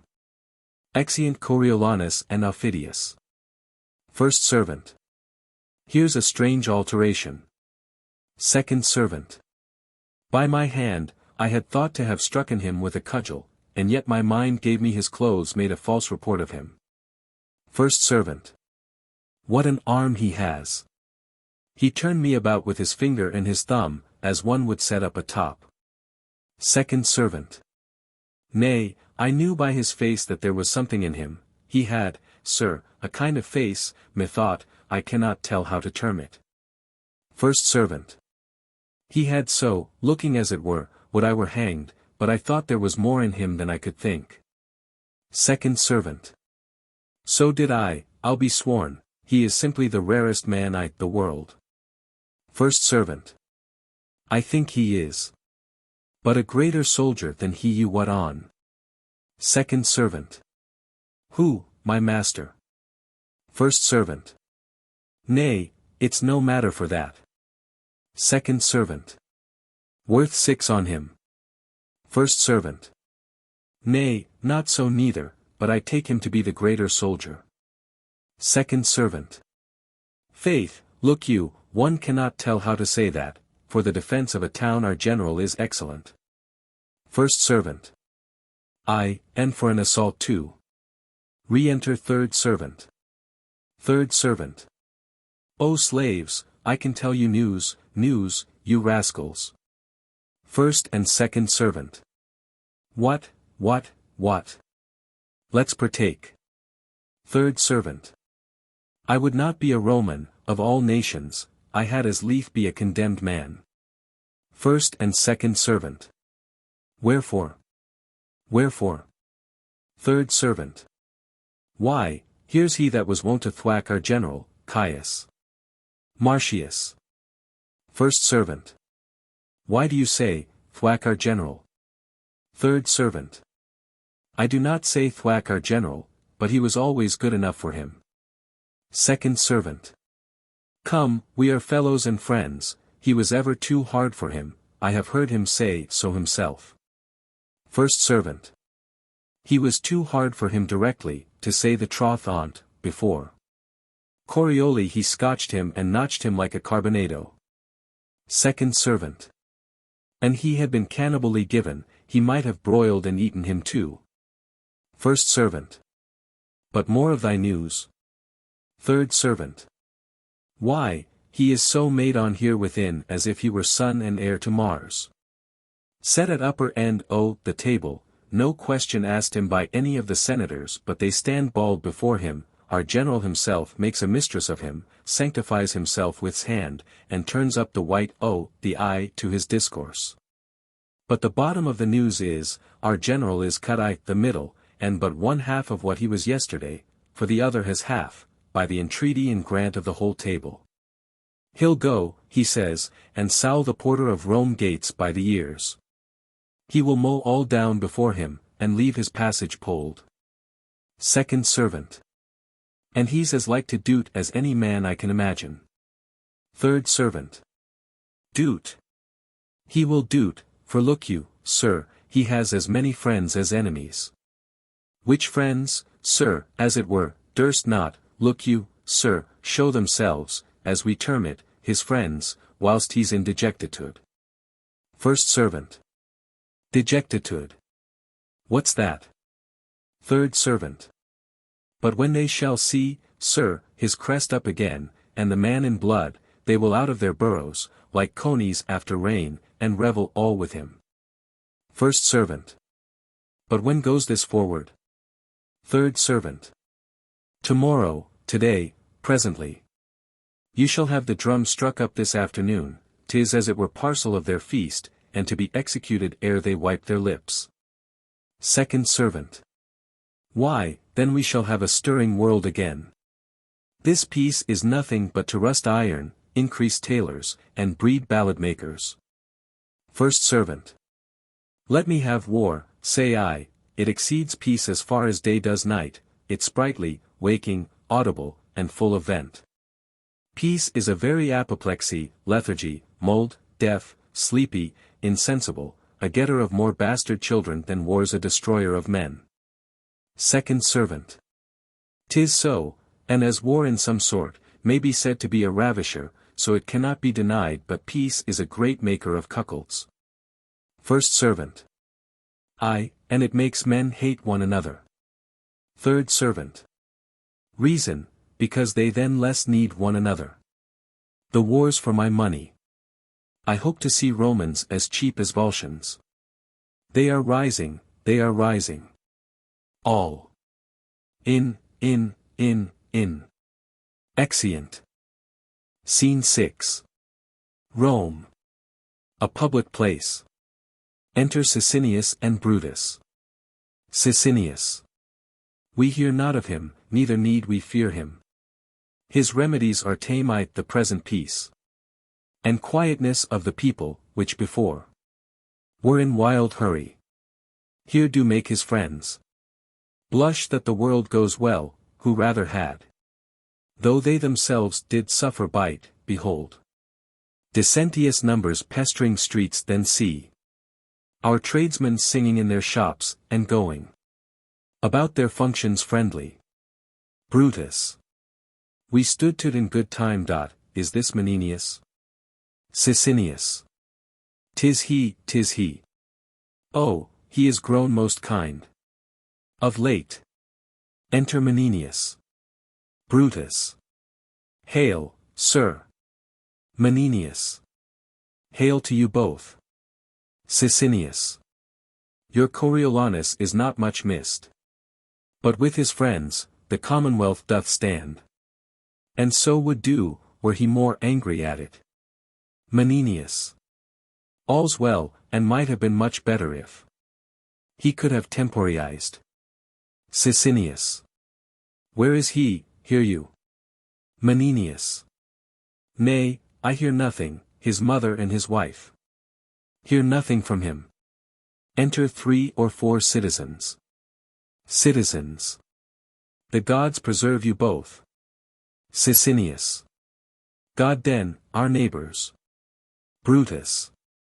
God den to you all, God den to you all. First citizen. Ourselves, our wives, and children, on our knees, are bound to pray for you both. Sicinius. Live and thrive. Brutus.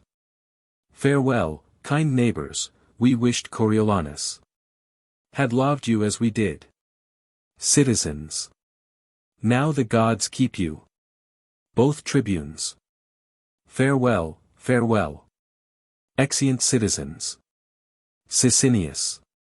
This is a happier and more comely time than when these fellows ran about the streets, crying confusion. Brutus. Caius Marcius was a worthy officer i' the war, but insolent, o'ercome with pride, ambitious past all thinking, self-loving. Sicinius. And affecting one sole throne, without assistance. Menenius. I think not so. Sicinius. We should by this, to all our lamentation, if he had gone forth consul, found it so. Brutus. The gods have well prevented it, and Rome sits safe and still without him. Enter an aedile. Aedile. Worthy tribunes. There is a slave, whom we have put in prison. Reports, the Volscians with several powers are entered in the Roman territories, and with the deepest malice of the war destroy what lies before M. Menenius. 'Tis Aufidius, who, hearing of our Marcius' banishment, thrusts forth his horns again into the world, which were inshelled when Marcius stood for Rome, and durst not once peep out. Sicinius. Come, what talk you of Marcius? Brutus. Go see this rumor whipped, it cannot be. The Volscians dare break with us. Menenius. Cannot be. We have record that very well it can. And 3 examples of the like hath been within my age.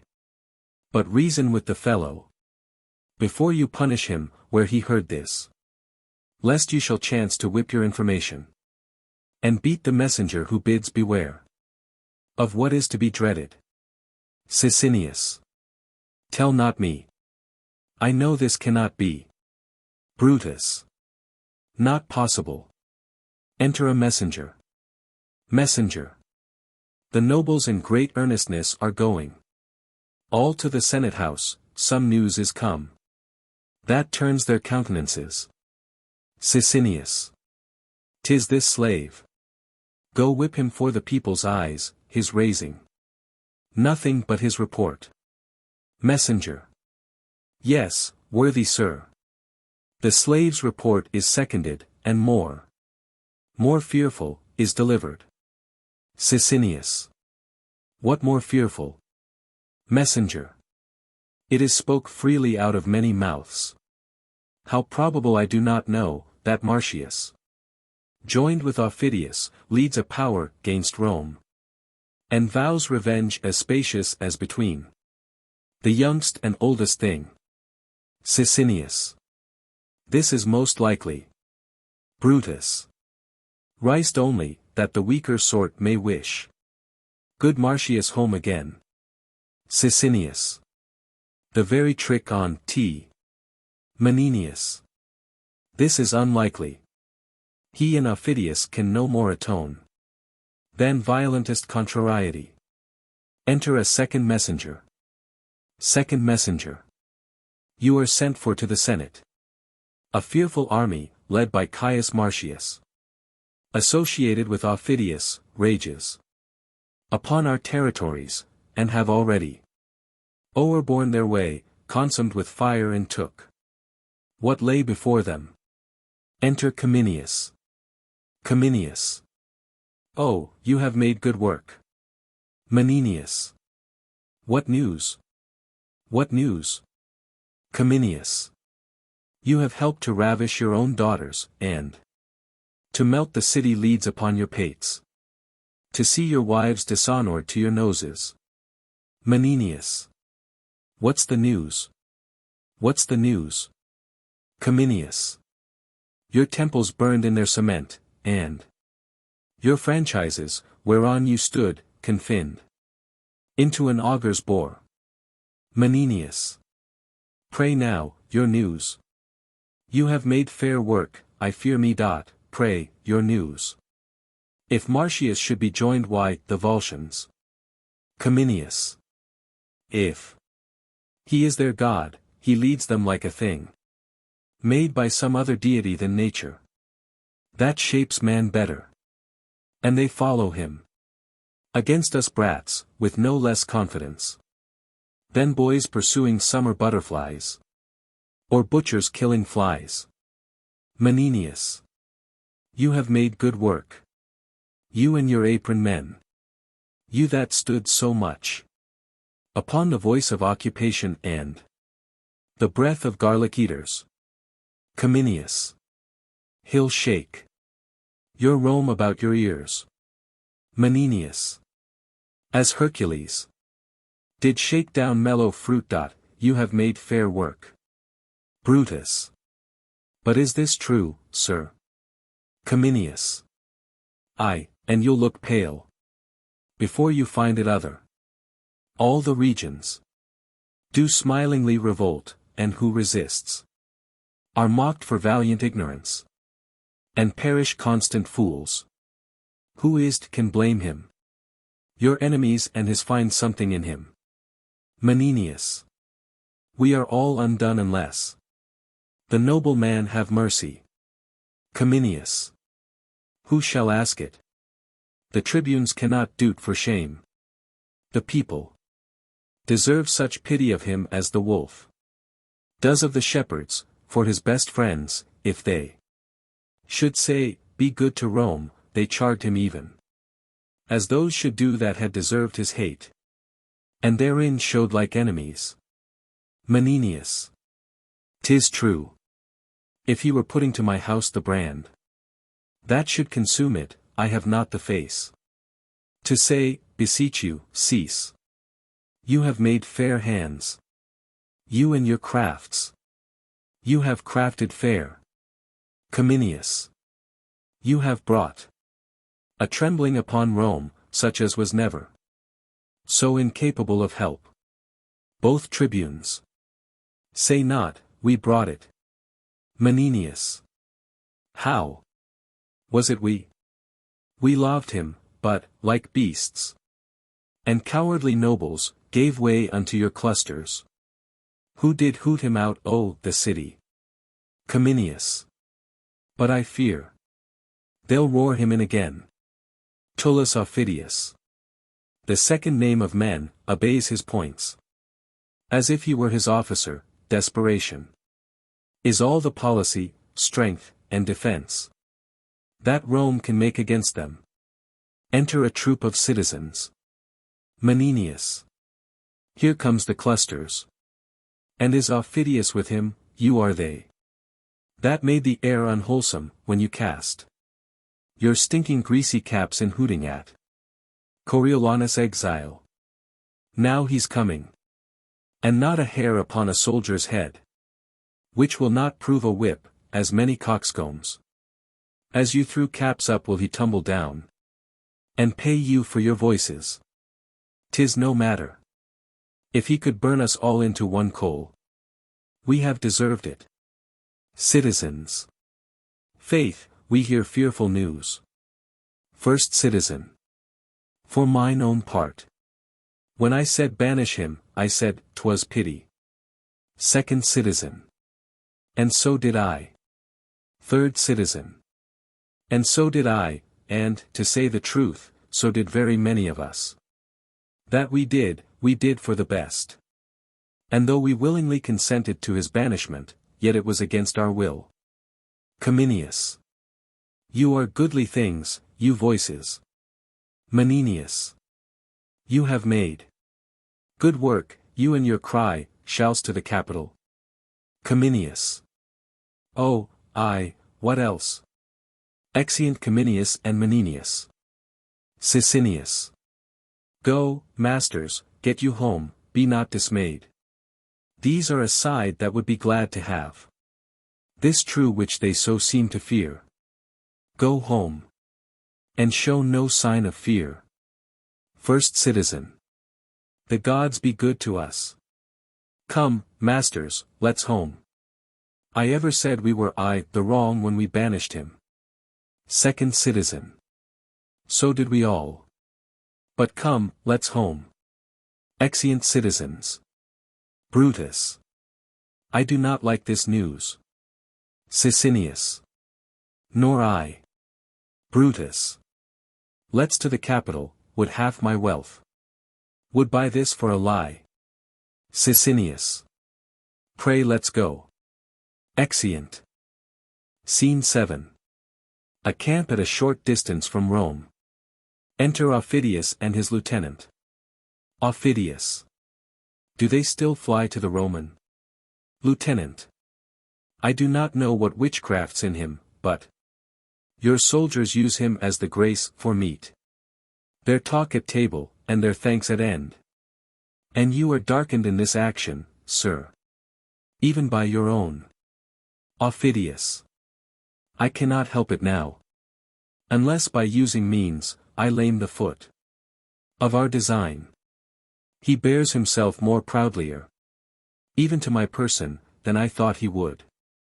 When first I did embrace him, yet his nature in that's no changeling. And I must excuse what cannot be amended. Lieutenant. Yet I wish, sir. I mean, for your particular, you had not joined in commission with him, but either had borne the action of yourself, or else to him had left it solely. Aufidius. I understand thee well, and be thou sure. When he shall come to his account, he knows not what I can urge against him. Although it seems, and so he thinks, and is no less apparent to the vulgar eye, that he bears all things fairly, and shows good husbandry for the Volscian state, fights dragon-like, and does achieve as soon as draw his sword, yet he hath left undone that which shall break his neck or hazard mine. When we come to our account. Lieutenant. Sir, I beseech you, think you he'll carry Rome? Aufidius. All places yield to him ere he sits down. And the nobility of Rome are his. The senators and patricians love him too. The tribunes are no soldiers. And their people will be as rash in the repeal as hasty to expel him thence. I think he'll be to Rome, as is the osprey to the fish, who takes it by sovereignty of nature. First he was a noble servant to them, but he could not carry his honors even, whether 'twas pride, which out of daily fortune ever taints the happy man, whether defect of judgment, to fail in the disposing of those chances which he was lord of, or whether nature not to be other than one thing, not moving. From the cask to the cushion, but commanding peace. Even with the same austerity and garb. As he controlled the war. But one of these. As he hath spices of them all, not all. For I dare so far free him, made him feared. So hated, and so banished, but he has a merit. To choke it in the utterance. So our virtues lie in the interpretation of the time. And power, unto itself most commendable, hath not a tomb so evident as a cheer. To extol what it hath done. One fire drives out one fire, one nail, one nail. Rights by rights falter, strengths by strengths do fail. Come, let's away. When, Caius, Rome is thine. Thou art poorest of all, then shortly art thou mine. Exeunt. Act 5. Scene 1. Rome. A public place. Enter Menenius, Cominius, Sicinius and Brutus, and others. Menenius. No, I'll not go, you hear what he hath said. Which was sometime his general, who loved him. In a most dear particular. He called me father. But what oh, that? Go, you that banished him. A mile before his tent fall down, and knee.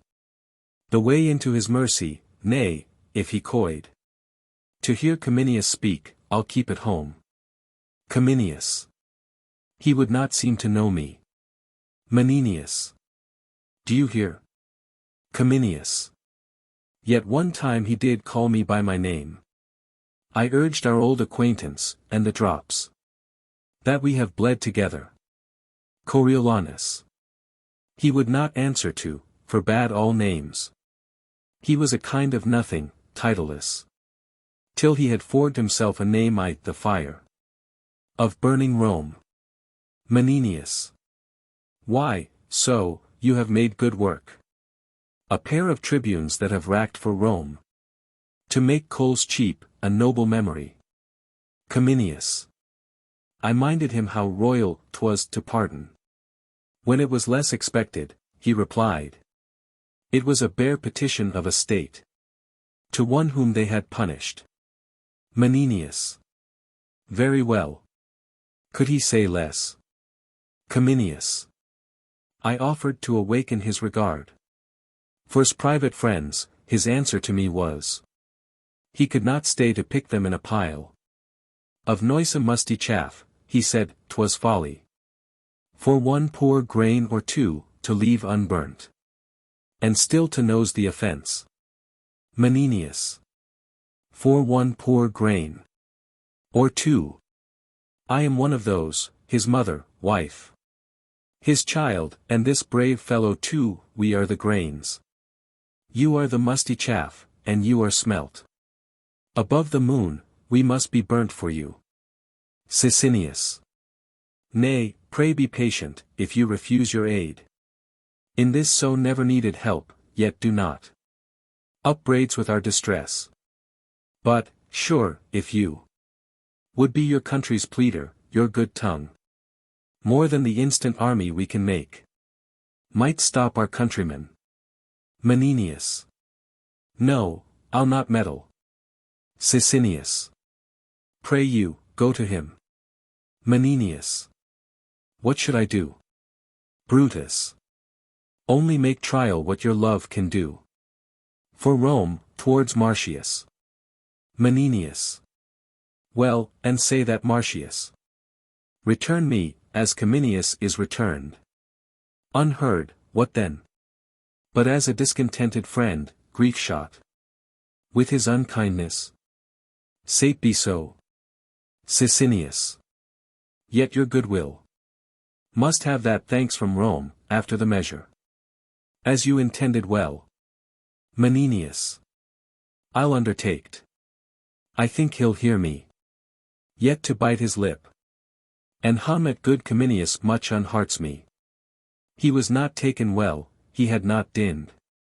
The veins unfilled, our blood is cold, and then we pout upon the morning, are unapt to give or to forgive. But when we have stuffed these pipes and these conveyances of our blood. With wine and feeding, we have suppler souls than in our priest-like fasts. Therefore I'll watch him till he be dieted to my request. And then I'll set upon him. Brutus. You know the very road into his kindness, and cannot lose your way. Menenius. Good faith, I'll prove him. Speed how it will, I shall ere long have knowledge of my success. Exit. Cominius. He'll never hear him. Sicinius. Not. Cominius. I tell you he does sit in gold, his eye red as 'twould burn Rome, and his injury the jailer to his pity. I kneeled before him. 'Twas very faintly he said, Rise. Dismissed me. Thus, with his speechless hand, what he would do. He sent in writing after me, what he would not. Bound with an oath to yield to his conditions. So that all hope is vain. Unless his noble mother and his wife, who, as I hear, mean to solicit him for mercy to his country. Therefore, let's hence, and with our fair entreaties haste them on. Exeunt. Scene 2. An advanced post of the Volscian camp before Rome. The guards at their station. Enter to them Menenius. First guard. Stay, whence are you? Second guard. Stand, and go back. Menenius. You guard like men. 'Tis well, but, by your leave, I am an officer of state, and come to speak with Coriolanus. First guard. From whence? Menenius. From Rome. First guard. You may not pass, you must return, our general will no more hear from thence. Second guard. You'll see your Rome embracked with fire before you'll speak with Coriolanus. Menenius. Good my friends, if you have heard your general talk of Rome, and of his friends there, it is lots to blanks. My name hath touched your ears, it is Menenius. First guard. Be it so, go back, the virtue of your name is not here passable. Menenius. I tell thee, fellow, thy general is my lover, I have been the book of his good acts, whence men have read his fame unparalleled, haply amplified. For I have ever verified my friends, of whom he's chief, with all the sighs that verity would without lapsing suffer, nay, sometimes, like to a bowl upon a subtle ground, I have tumbled past the throw, and in his praise have almost stamped the leasing, therefore, fellow, I must have leave to pass. First guard. Faith, sir, if you had told as many lies in his behalf as you have uttered words in your own, you should not pass here, no, though it were as virtuous to lie as to live chastely. Therefore, go back. Menenius. Perithi, fellow, remember my name is Menenius, always factionary on the party of your general. Second guard. Howsoever you have been his liar, as you say you have, I am one that, telling true under him, must say you cannot pass. Therefore go back. Menenius. Has he dined, canst thou tell? For I would not speak with him till after dinner. First guard. You are a Roman, are you? Menenius. I am as thy general is. First guard. Then you should hate Rome, as he does. Can you, when you have pushed out your gates the very defender of them, and in a violent popular ignorance, given your enemy your shield, think to front his revenges with the easy groans of old women, the virginal palms of your daughters? Or with the palsied intercession of such a decayed dotant as you seem to be? Can you think to blow out the intended fire your city is ready to flame in, with such weak breath as this? No, you are deceived, therefore back to Rome, and prepare for your execution, you are condemned. Our general has sworn you out of reprieve and pardon. Menenius. Sirrah, If thy captain knew I were here he would use me with estimation. Second guard. Come, my captain knows you not. Menenius.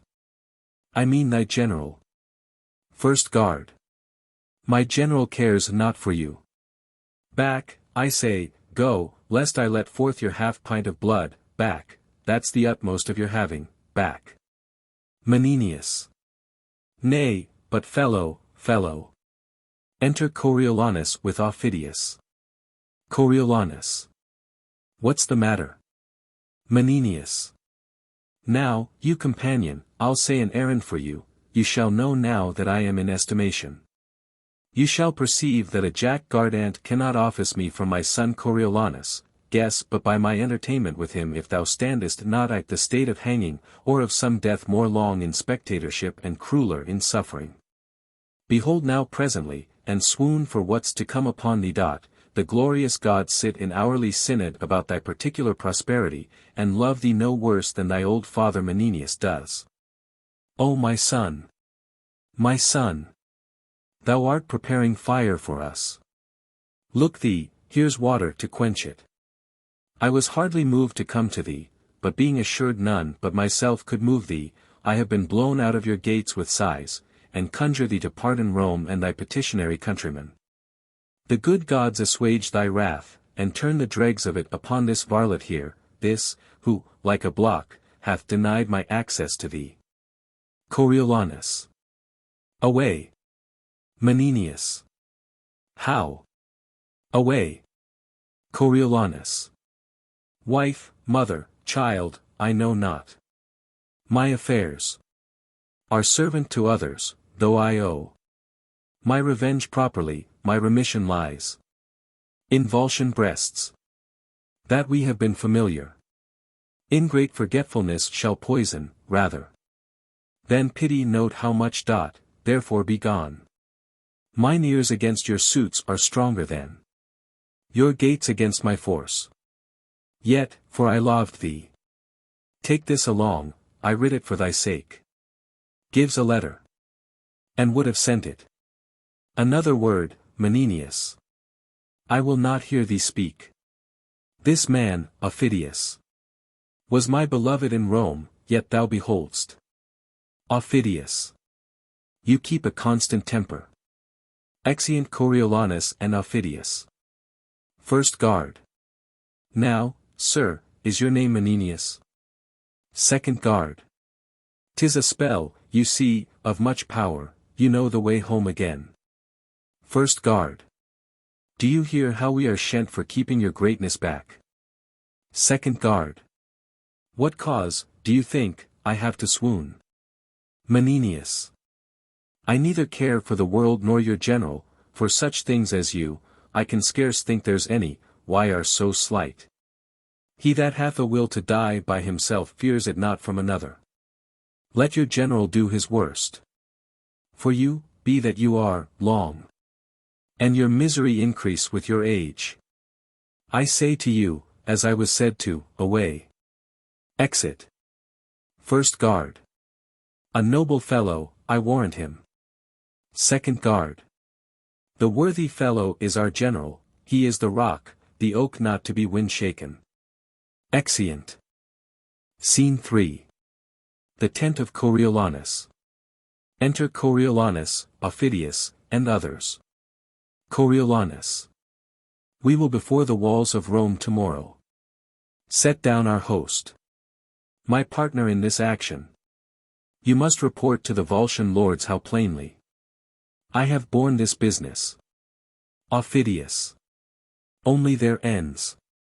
You have respected, stopped your ears against the general suit of Rome. Never admitted. A private whisper, no, not with such friends. That thought them sure of you. Coriolanus. This last old man, whom with cracked heart I have sent to Rome, loved me above the measure of a father. Nay, God me indeed. Their latest refuge was to send him, for whose old love I have, though I showed sourly to him, once more offered the first conditions, which they did refuse. And cannot now accept, to grace him only. That thought he could do more. A very little. I have yielded to, fresh embassies and suits. Nor from the state nor private friends, hereafter. Will I lend ear to. Shout within. Ha! What shout is this? Shall I be tempted to infringe my vow? In the same time, 'tis made. I will not. Enter, in mourning habits, Virgilia, Volumnia, leading young. Marcius, Valeria, and attendants. My wife comes foremost. Then the honored mold. Wherein this trunk was framed, and in her hand. The grandchild to her blood. But, out, affection. All bond and privilege of nature, break. Let it be virtuous to be obstinate. What is that curtsy worth? Or those doves' eyes? Which can make gods forsworn, I melt, and am not. Of stronger earth than others. My mother bows. As if Olympus to a molehill should. In supplication nod, and my young boy. Hath an aspect of intercession which. Great nature cries, deny not. Let the valses. Plough Rome and harrow Italy, I'll never. Be such a gosling to obey instinct. But stand. As if a man were author of himself. And knew no other kin. Virgilia. My lord and husband. Coriolanus. These eyes are not the same I wore in Rome. Virgilia. The sorrow that delivers us thus changed. Makes you think so. Coriolanus. Like a dull actor now. I have forgot my part and I am out. Even to a full disgrace. Best of my flesh. Forgive my tyranny, but do not say. For that, forgive our Romans. Oh, a kiss. Long as my exile, sweet as my revenge. Now, by the jealous Queen of Heaven, that kiss. I carried from thee, dear, and my true lip. Hath virgined it e'er since. You gods. I prate. And the most noble mother of the world. Leave unsaluted, sink, my knee, the earth. Kneels. Of thy deep duty more impression show. Than that of common sons. Volumnia. Oh, stand up blessed. Whilst, with no softer cushion than the flint. I kneel before thee, and unproperly. Show duty, as mistaken all this while. Between the child and parent. Kneels. Coriolanus. What is this? Your knees to me. To your corrected son. Then let the pebbles on the hungry beach. Fill up the stars, then let the mutinous winds. Strike the proud cedars, gainst the fiery sun. Murdering impossibility, to make. What cannot be, slight work. Volumnia. Thou art my warrior. I help to frame thee. Do you know this lady? Coriolanus. The noble sister of Publicola. The moon of Rome. Chaste as the icicle. That's cured by the frost from purest snow. And hangs on Dian's temple, dear Valeria. Volumnia. This is a poor epitome of yours. Which, by the interpretation of full time, may show like all yourself. Coriolanus. The god of soldiers. With the consent of supreme Jove, inform thy thoughts with nobleness, that thou mayst prove to shame unvulnerable, and stick-eye the wars. Like a great sea mark, standing every flaw. And saving those that eye thee. Volumnia. Your knee, Sirrah. Coriolanus. That's my brave boy. Volumnia. Even he, your wife, this lady, and myself. Are suitors to you. Coriolanus. I beseech you, peace. Or, if you'd ask, remember this before. The thing I have forsworn to grant may never be held by you denials. Do not bid me dismiss my soldiers, or capitulate. Again with Rome's mechanics. Tell me not. Wherein I seem unnatural, desire not. To allay my rages and revenges with your colder reasons. Volumnia. Oh, no more, no more. You have said you will not grant us anything. For we have nothing else to ask but that which you deny already, yet we will ask. That, if you fail in our request, the blame may hang upon your hardness, therefore hear us. Coriolanus. Aufidius, and you Volscians, mark, for weal. Hear not from Rome in private. Your request. Volumnia. Should we be silent and not speak, our raiment and state of bodies would bewray what life we have led since thy exile. Think with thyself. How more unfortunate than all living women are we come hither, since that thy sight, which should make our eyes flow with joy, hearts dance with comforts, constrains them weep, and shake with fear and sorrow, making the mother, wife, and child, to see the son, the husband, and the father, tearing his country's bowels out. And to poor we, thine enmity's most capital, thou barst us our prayers to the gods, which is a comfort. That all but we enjoy. For how can we? Alas, how can we for our country pray? Whereto we are bound, together with thy victory. Whereto we are bound. Alack, or we must lose the country, our dear nurse, or else thy person. Our comfort in the country. We must find an evident calamity, though we had our wish, which side should win. For either thou must, as a foreign recreant, be led with manacles through our streets, or else triumphantly tread on thy country's ruin, and bear the palm for having bravely shed thy wife and children's blood. For myself, son, I purpose not to wait on fortune till these wars determine, if I cannot persuade thee, rather to show a noble grace to both parts. Then seek the end of one, thou shalt no sooner march to assault thy country than to tread trust to't, thou shalt not, on thy mother's womb that brought thee to this world. Virgilia. I, and mine, that brought you forth this boy, to keep your name living to time. Boy. I shall not tread on me. I'll run away till I am bigger, but then I'll fight. Coriolanus. Not of a woman's tenderness to be. Requires nor child nor woman's face to see. I have sat too long. Rising. Volumnia. Nay, go not from us thus. If it were so that our request did tend to save the Romans, thereby to destroy the Volscians whom you serve, you might condemn us as poisonous of your honor. No. Our suit is that you reconcile them, while the Volscians may say, this mercy we have showed, the Romans. This we received, and each in either side give thee all hail to thee, and cry, be blessed for making up this peace.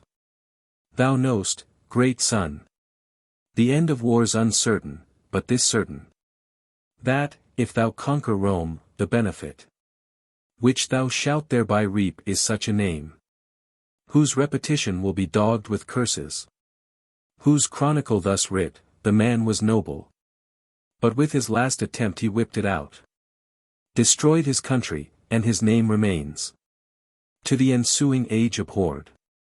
Speak to me, son.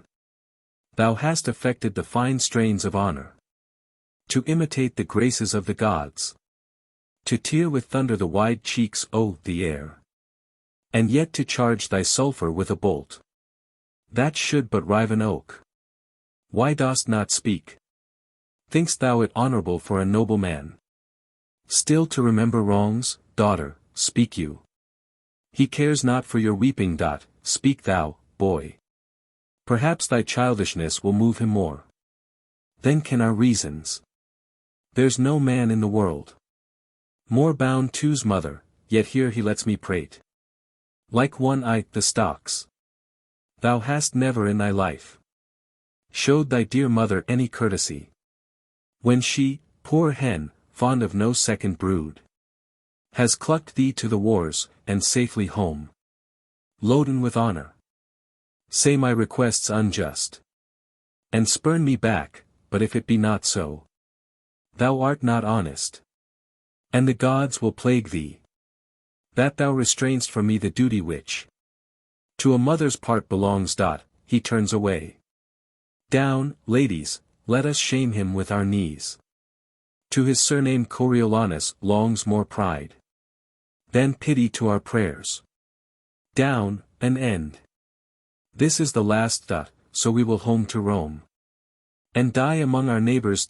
Nay, beholds this boy, that cannot tell what he would have, but kneels and holds up hands for fellowship. Does reason our petition with more strength than thou hast to denight. Come, let us go. This fellow had a Volscian to his mother. His wife is in Corioli, and his child like him by chance. Yet give us our dispatch. I am hushed until our city be afire, and then I'll speak a little. Coriolanus. After holding Volumnia by the hands, in silence. O mother, mother! What have you done? Behold, the heavens do ope. The gods look down, and this unnatural scene they laugh at. O my mother, mother! Oh! You have won a happy victory to Rome. But for your son, believe it, oh, believe it. Most dangerously you have with him prevailed. If not most mortal to him. But let it come. Aufidius, though I cannot make true wars, I'll frame convenient peace. Now, good Aufidius, were you in my stead, would you have heard a mother less?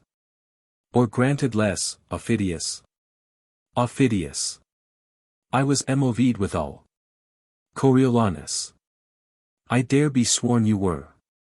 And, sir, it is no little thing to make mine eyes to sweat compassion. But, good sir, what peace you'll make, advise me, for my part. I'll not to Rome, I'll back with you, and, pray you, stand to me in this cause. O mother! Wife! Aufidius. Aside. I am glad thou hast set thy mercy and thy honor at difference in thee. Out of that I'll work myself a former fortune. The ladies make signs to Coriolanus. Coriolanus. To Volumnia, Virgilia, and I, by and by. But we'll drink together. And you shall bear a better witness back than words, which we, on like conditions, will have countersealed. Come, enter with us. Ladies, you deserve to have a temple built you, all the swords in Italy, and her confederate arms, could not have made this peace. Exeunt. Scene 4. Rome. A public place. Enter Menenius and Sicinius. Menenius. See you yond coin, oh, the capital, yond cornerstone. Sicinius. Why, what of that? Menenius. If it be possible for you to displace it with your little finger, there is some hope the ladies of Rome, especially his mother, may prevail with him. But I say there is no hope in't, our throats are sentenced, and stay upon execution. Sicinius. Is't possible that so short a time can alter the condition of a man? Menenius. There is differency between a grub and a butterfly, yet your butterfly was a grub. This Marcius is grown from man to dragon, he has wings. He's more than a creeping thing. Sicinius. He loved his mother dearly. Menenius. So did he me, and he no more remembers his mother now than an 8-year-old horse. The tartness of his face sours ripe grapes, when he walks, he moves like an engine, and the ground shrinks before his treading, he is able to pierce a corslet with his eye, talks like a knell, and his hum is a battery. He sits in his state as a thing made for Alexander. What he bids be done is finished with his bidding. He wants nothing of a god but eternity, and a heaven to throne in. Sicinius. Yes, mercy, if you report him truly. Menenius. I paint him in the character. Mark what mercy his mother shall bring from him.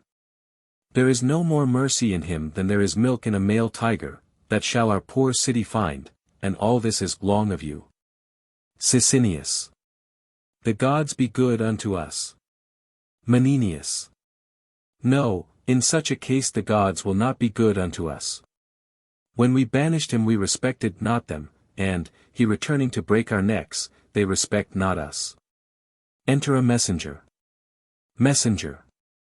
Sir, if you'd save your life, fly to your house. The plebeians have got your fellow tribune. And hail him up and down, all swearing, if the Roman ladies bring not comfort home, they'll give him death by inches. Enter a second messenger. Sicinius. What's the news? Second messenger. Good news, the ladies have prevailed. The Volscians are dislodged, and Marcius gone. A merrier day did never yet greet Rome. No, not the expulsion of the Tarquins. Sicinius. Friend. Art thou certain this is true? Is most certain. Second messenger. As certain as I know the sun is fire. Where have you lurked, that you make doubt of it? Ne'er through an arch so hurried the blown tide, as the recomforted through the gates. Why, hark you! Trumpets and hautboys sounded, drums beaten, and shouting within. The trumpets, sackbuts, psalteries, and fifes. Tabors and cymbals, and the shouting Romans. Make the sun dance. Hark you! Shouting within. Menenius. This is good news. I will go meet the ladies. This Volumnia is worth of consuls, senators, patricians. A city full, of tribunes such as you. A sea and land full. You have prayed well today. This morning for 10,000 of your throats. Ied not have given a doit. Hark, how they joy.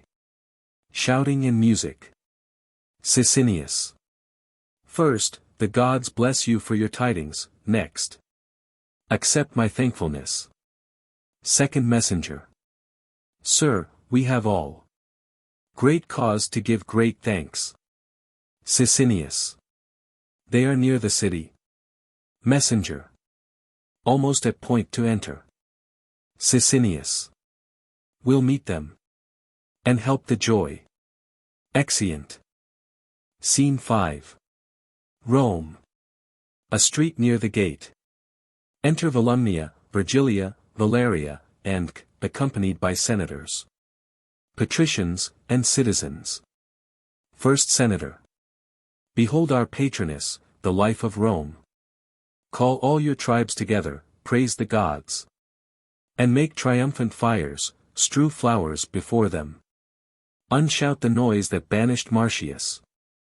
Repeal him with the welcome of his mother. Cry, welcome, ladies, welcome. All. Welcome, ladies. Welcome. Exeunt. Scene 6. Antium. A public place. Enter Tullus Aufidius, with attendants. Aufidius. Go tell the lords the city I am here. Deliver them this paper. Having read it, bid them repair to the marketplace, where I, even in theirs and in the commons' ears, will vouch the truth of it. Him I accuse. The city ports by this hath entered and intends to appear before the people, hoping to purge himself with words, dispatch. Exeunt attendants. Enter 3 or 4 conspirators of Aufidius' faction. Most welcome. First conspirator. How is it with our general? Aufidius. Even so. As with a man by his own alms empoisoned. And with his charity slain. Second conspirator. Most noble sir. If you do hold the same intent wherein you wished us parties, will deliver you of your great danger. Aufidius. Sir, I cannot tell. We must proceed as we do find the people. Third conspirator. The people will remain uncertain whilst twixt you there's difference, but the fall of either makes the survivor heir of all. Aufidius. I know it. And my pretext to strike at him admits a good construction. I riced him, and I pawned mine honor for his truth, who being so heightened, he watered his new plants with dews of flattery, seducing so my friends, and to this end he bowed his nature, never known before, but to be rough, unswayable, and free. Third conspirator. Sir, his stoutness, when he did stand for consul, which he lost by lack of stooping. Aufidius. That I would have spoken of. Being banished for it, he came unto my hearth. Presented to my knife his throat, I took him. Made him joint servant with me, gave him way in all his own desires, nay, let him choose out of my files, his projects to accomplish. My best and freshest men, served his designments. In mine own person, hoped to reap the fame which he made all his. And took some pride to do myself this wrong, till, at the last, I seemed his follower, not partner, and he wagged me with his countenance as if I had been mercenary. First conspirator. So he did, my lord. The army marveled at it. And, in the last, when he had carried Rome, and that we looked for no less spoil than glory. Aufidius. There was it. For which my sinews shall be stretched upon him. At a few drops of women's rheum, which are as cheap as lies, he sold the blood and labor of our great action, therefore shall he die. And I'll renew me in his fall. But, hark! Drums and trumpets sound, with great shouts of the people. First conspirator. Your native town you entered like a post, and had no welcomes home, but he returns, splitting the air with noise. Second conspirator. And patient fools, whose children he hath slain, their base throats tear with giving him glory. Third conspirator. Therefore, at your vantage, ere he express himself or move the people with what he would say, let him feel your sword, which we will second.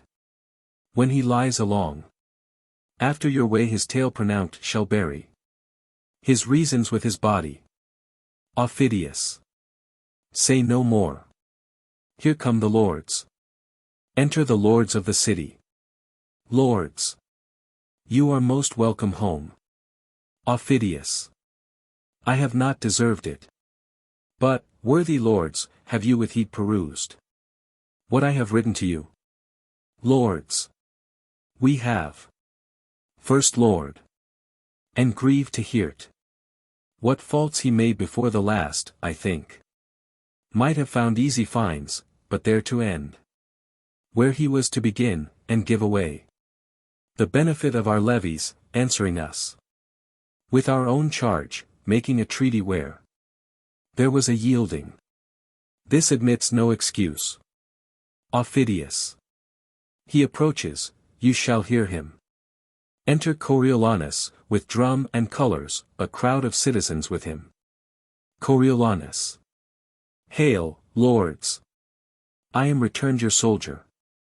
No more infected with my country's love than when I parted hence, but still subsisting under your great command. You are to know that prosperously I have attempted, and with bloody passage led your wars even to the gates of Rome. Our spoils we have brought home do more than counterpoise a full third part the charges of the action. We have made peace with no less honor to the Antiates Then shame to the Romans, and we here deliver. Subscribed by the consuls and patricians. Together with the seal o' the Senate, what we have compounded on Aufidius. Read it not, noble lords. But tell the traitor, in the highest degree. He hath abused your powers. Coriolanus. Traitor, how now? Aufidius. I, traitor, Marcius. Coriolanus. Marcius. Aufidius. I, Marcius, Caius Marcius. Dost thou think I'll grace thee with that robbery, thy stolen name? Coriolanus, in Corioli. You lords and heads owe the state, perfidiously. He has betrayed your business, and given up, for certain drops of salt, your city Rome. I say your city, to his wife and mother. Breaking his oath and resolution, like a twist of rotten silk. Never admitting counsel o' the war, but at his nurse's tears. He wind and roared away your victory. That pages blushed at him, and men of heart looked wondering each at others. Coriolanus. Hear'st thou, Mars? Aufidius. Name not the god, thou boy of tears. Coriolanus. Ha! Aufidius. No more. Coriolanus. Measureless liar, thou hast made my heart too great for what contains it. Boy. O slave. Pardon me, lords, 'tis the first time that ever I was forked to scold. Your judgments, my grave lords, must give this cur the lie, and his own notion. Who wears my stripes impressed upon him, that must bear my beating to his grave, shall join to thrust the lie unto him. First Lord. Peace, both, and hear me speak. Coriolanus. Cut me to pieces, Volscians, men and lads. Stain all your edges on me. Boy. False hound. If you have writ your annals true, 'tis there that, like an eagle in a dove-cote, I fluttered your Volscians in Corioli. Alone I did it. Boy. Aufidius. Why, noble lords, will you be put in mind of his blind fortune? Which was your shame, by this unholy braggart? For your own eyes and ears. Conspirators. Let him die for't. Citizens. Tear him to pieces, do it presently. He killed my son, my daughter, he killed my cousin Marcus, he killed my father. Second Lord. Peace, ho, no outrage, peace. The man is noble, and his fame folds in this orb o' the earth. His last offences to us shall have judicious hearing. Stand, Aufidius, and trouble not the peace. Coriolanus. Oh that I had him with 6 Aufidiuses, or more, his tribe, to use my lawful sword. Aufidius. Insolent villain. Conspirators. Kill, kill, kill, kill, kill him. Aufidius and the conspirators draw, and kill Coriolanus, who falls. Aufidius stands on him. Lords. Hold, hold, hold, hold. Aufidius. My noble masters, hear me speak. First Lord. O Tullus. Second Lord. Thou hast done a deed whereat valor will weep. Third Lord. Tread not upon him. Masters all, be quiet. Put up your swords. Aufidius. My lords, when you shall know, as in this rage, provoked by him, you cannot, the great danger which this man's life did owe you, you'll rejoice that he is thus cut off. Please it your honors to call me to your senate, I'll deliver myself your loyal servant, or endure your heaviest censure. First Lord. Bear from hence his body, and mourn you for him. Let him be regarded As the most noble course that ever herald did follow to his, second lord. His own impatience takes from Aufidius a great part of blame. Let's make the best of it. Aufidius. My rage is gone. And I am struck with sorrow. Take him up. Help, 3 the chiefest soldiers, I'll be 1. Beat thou the drum, that it speak mournfully. Trail your steel pikes. Though in this city he hath widowed and unchilded many a one, which to this hour bewail the injury, yet he shall have a noble memory. Assist. Exeunt, bearing the body of Coriolanus. A dead march sounded.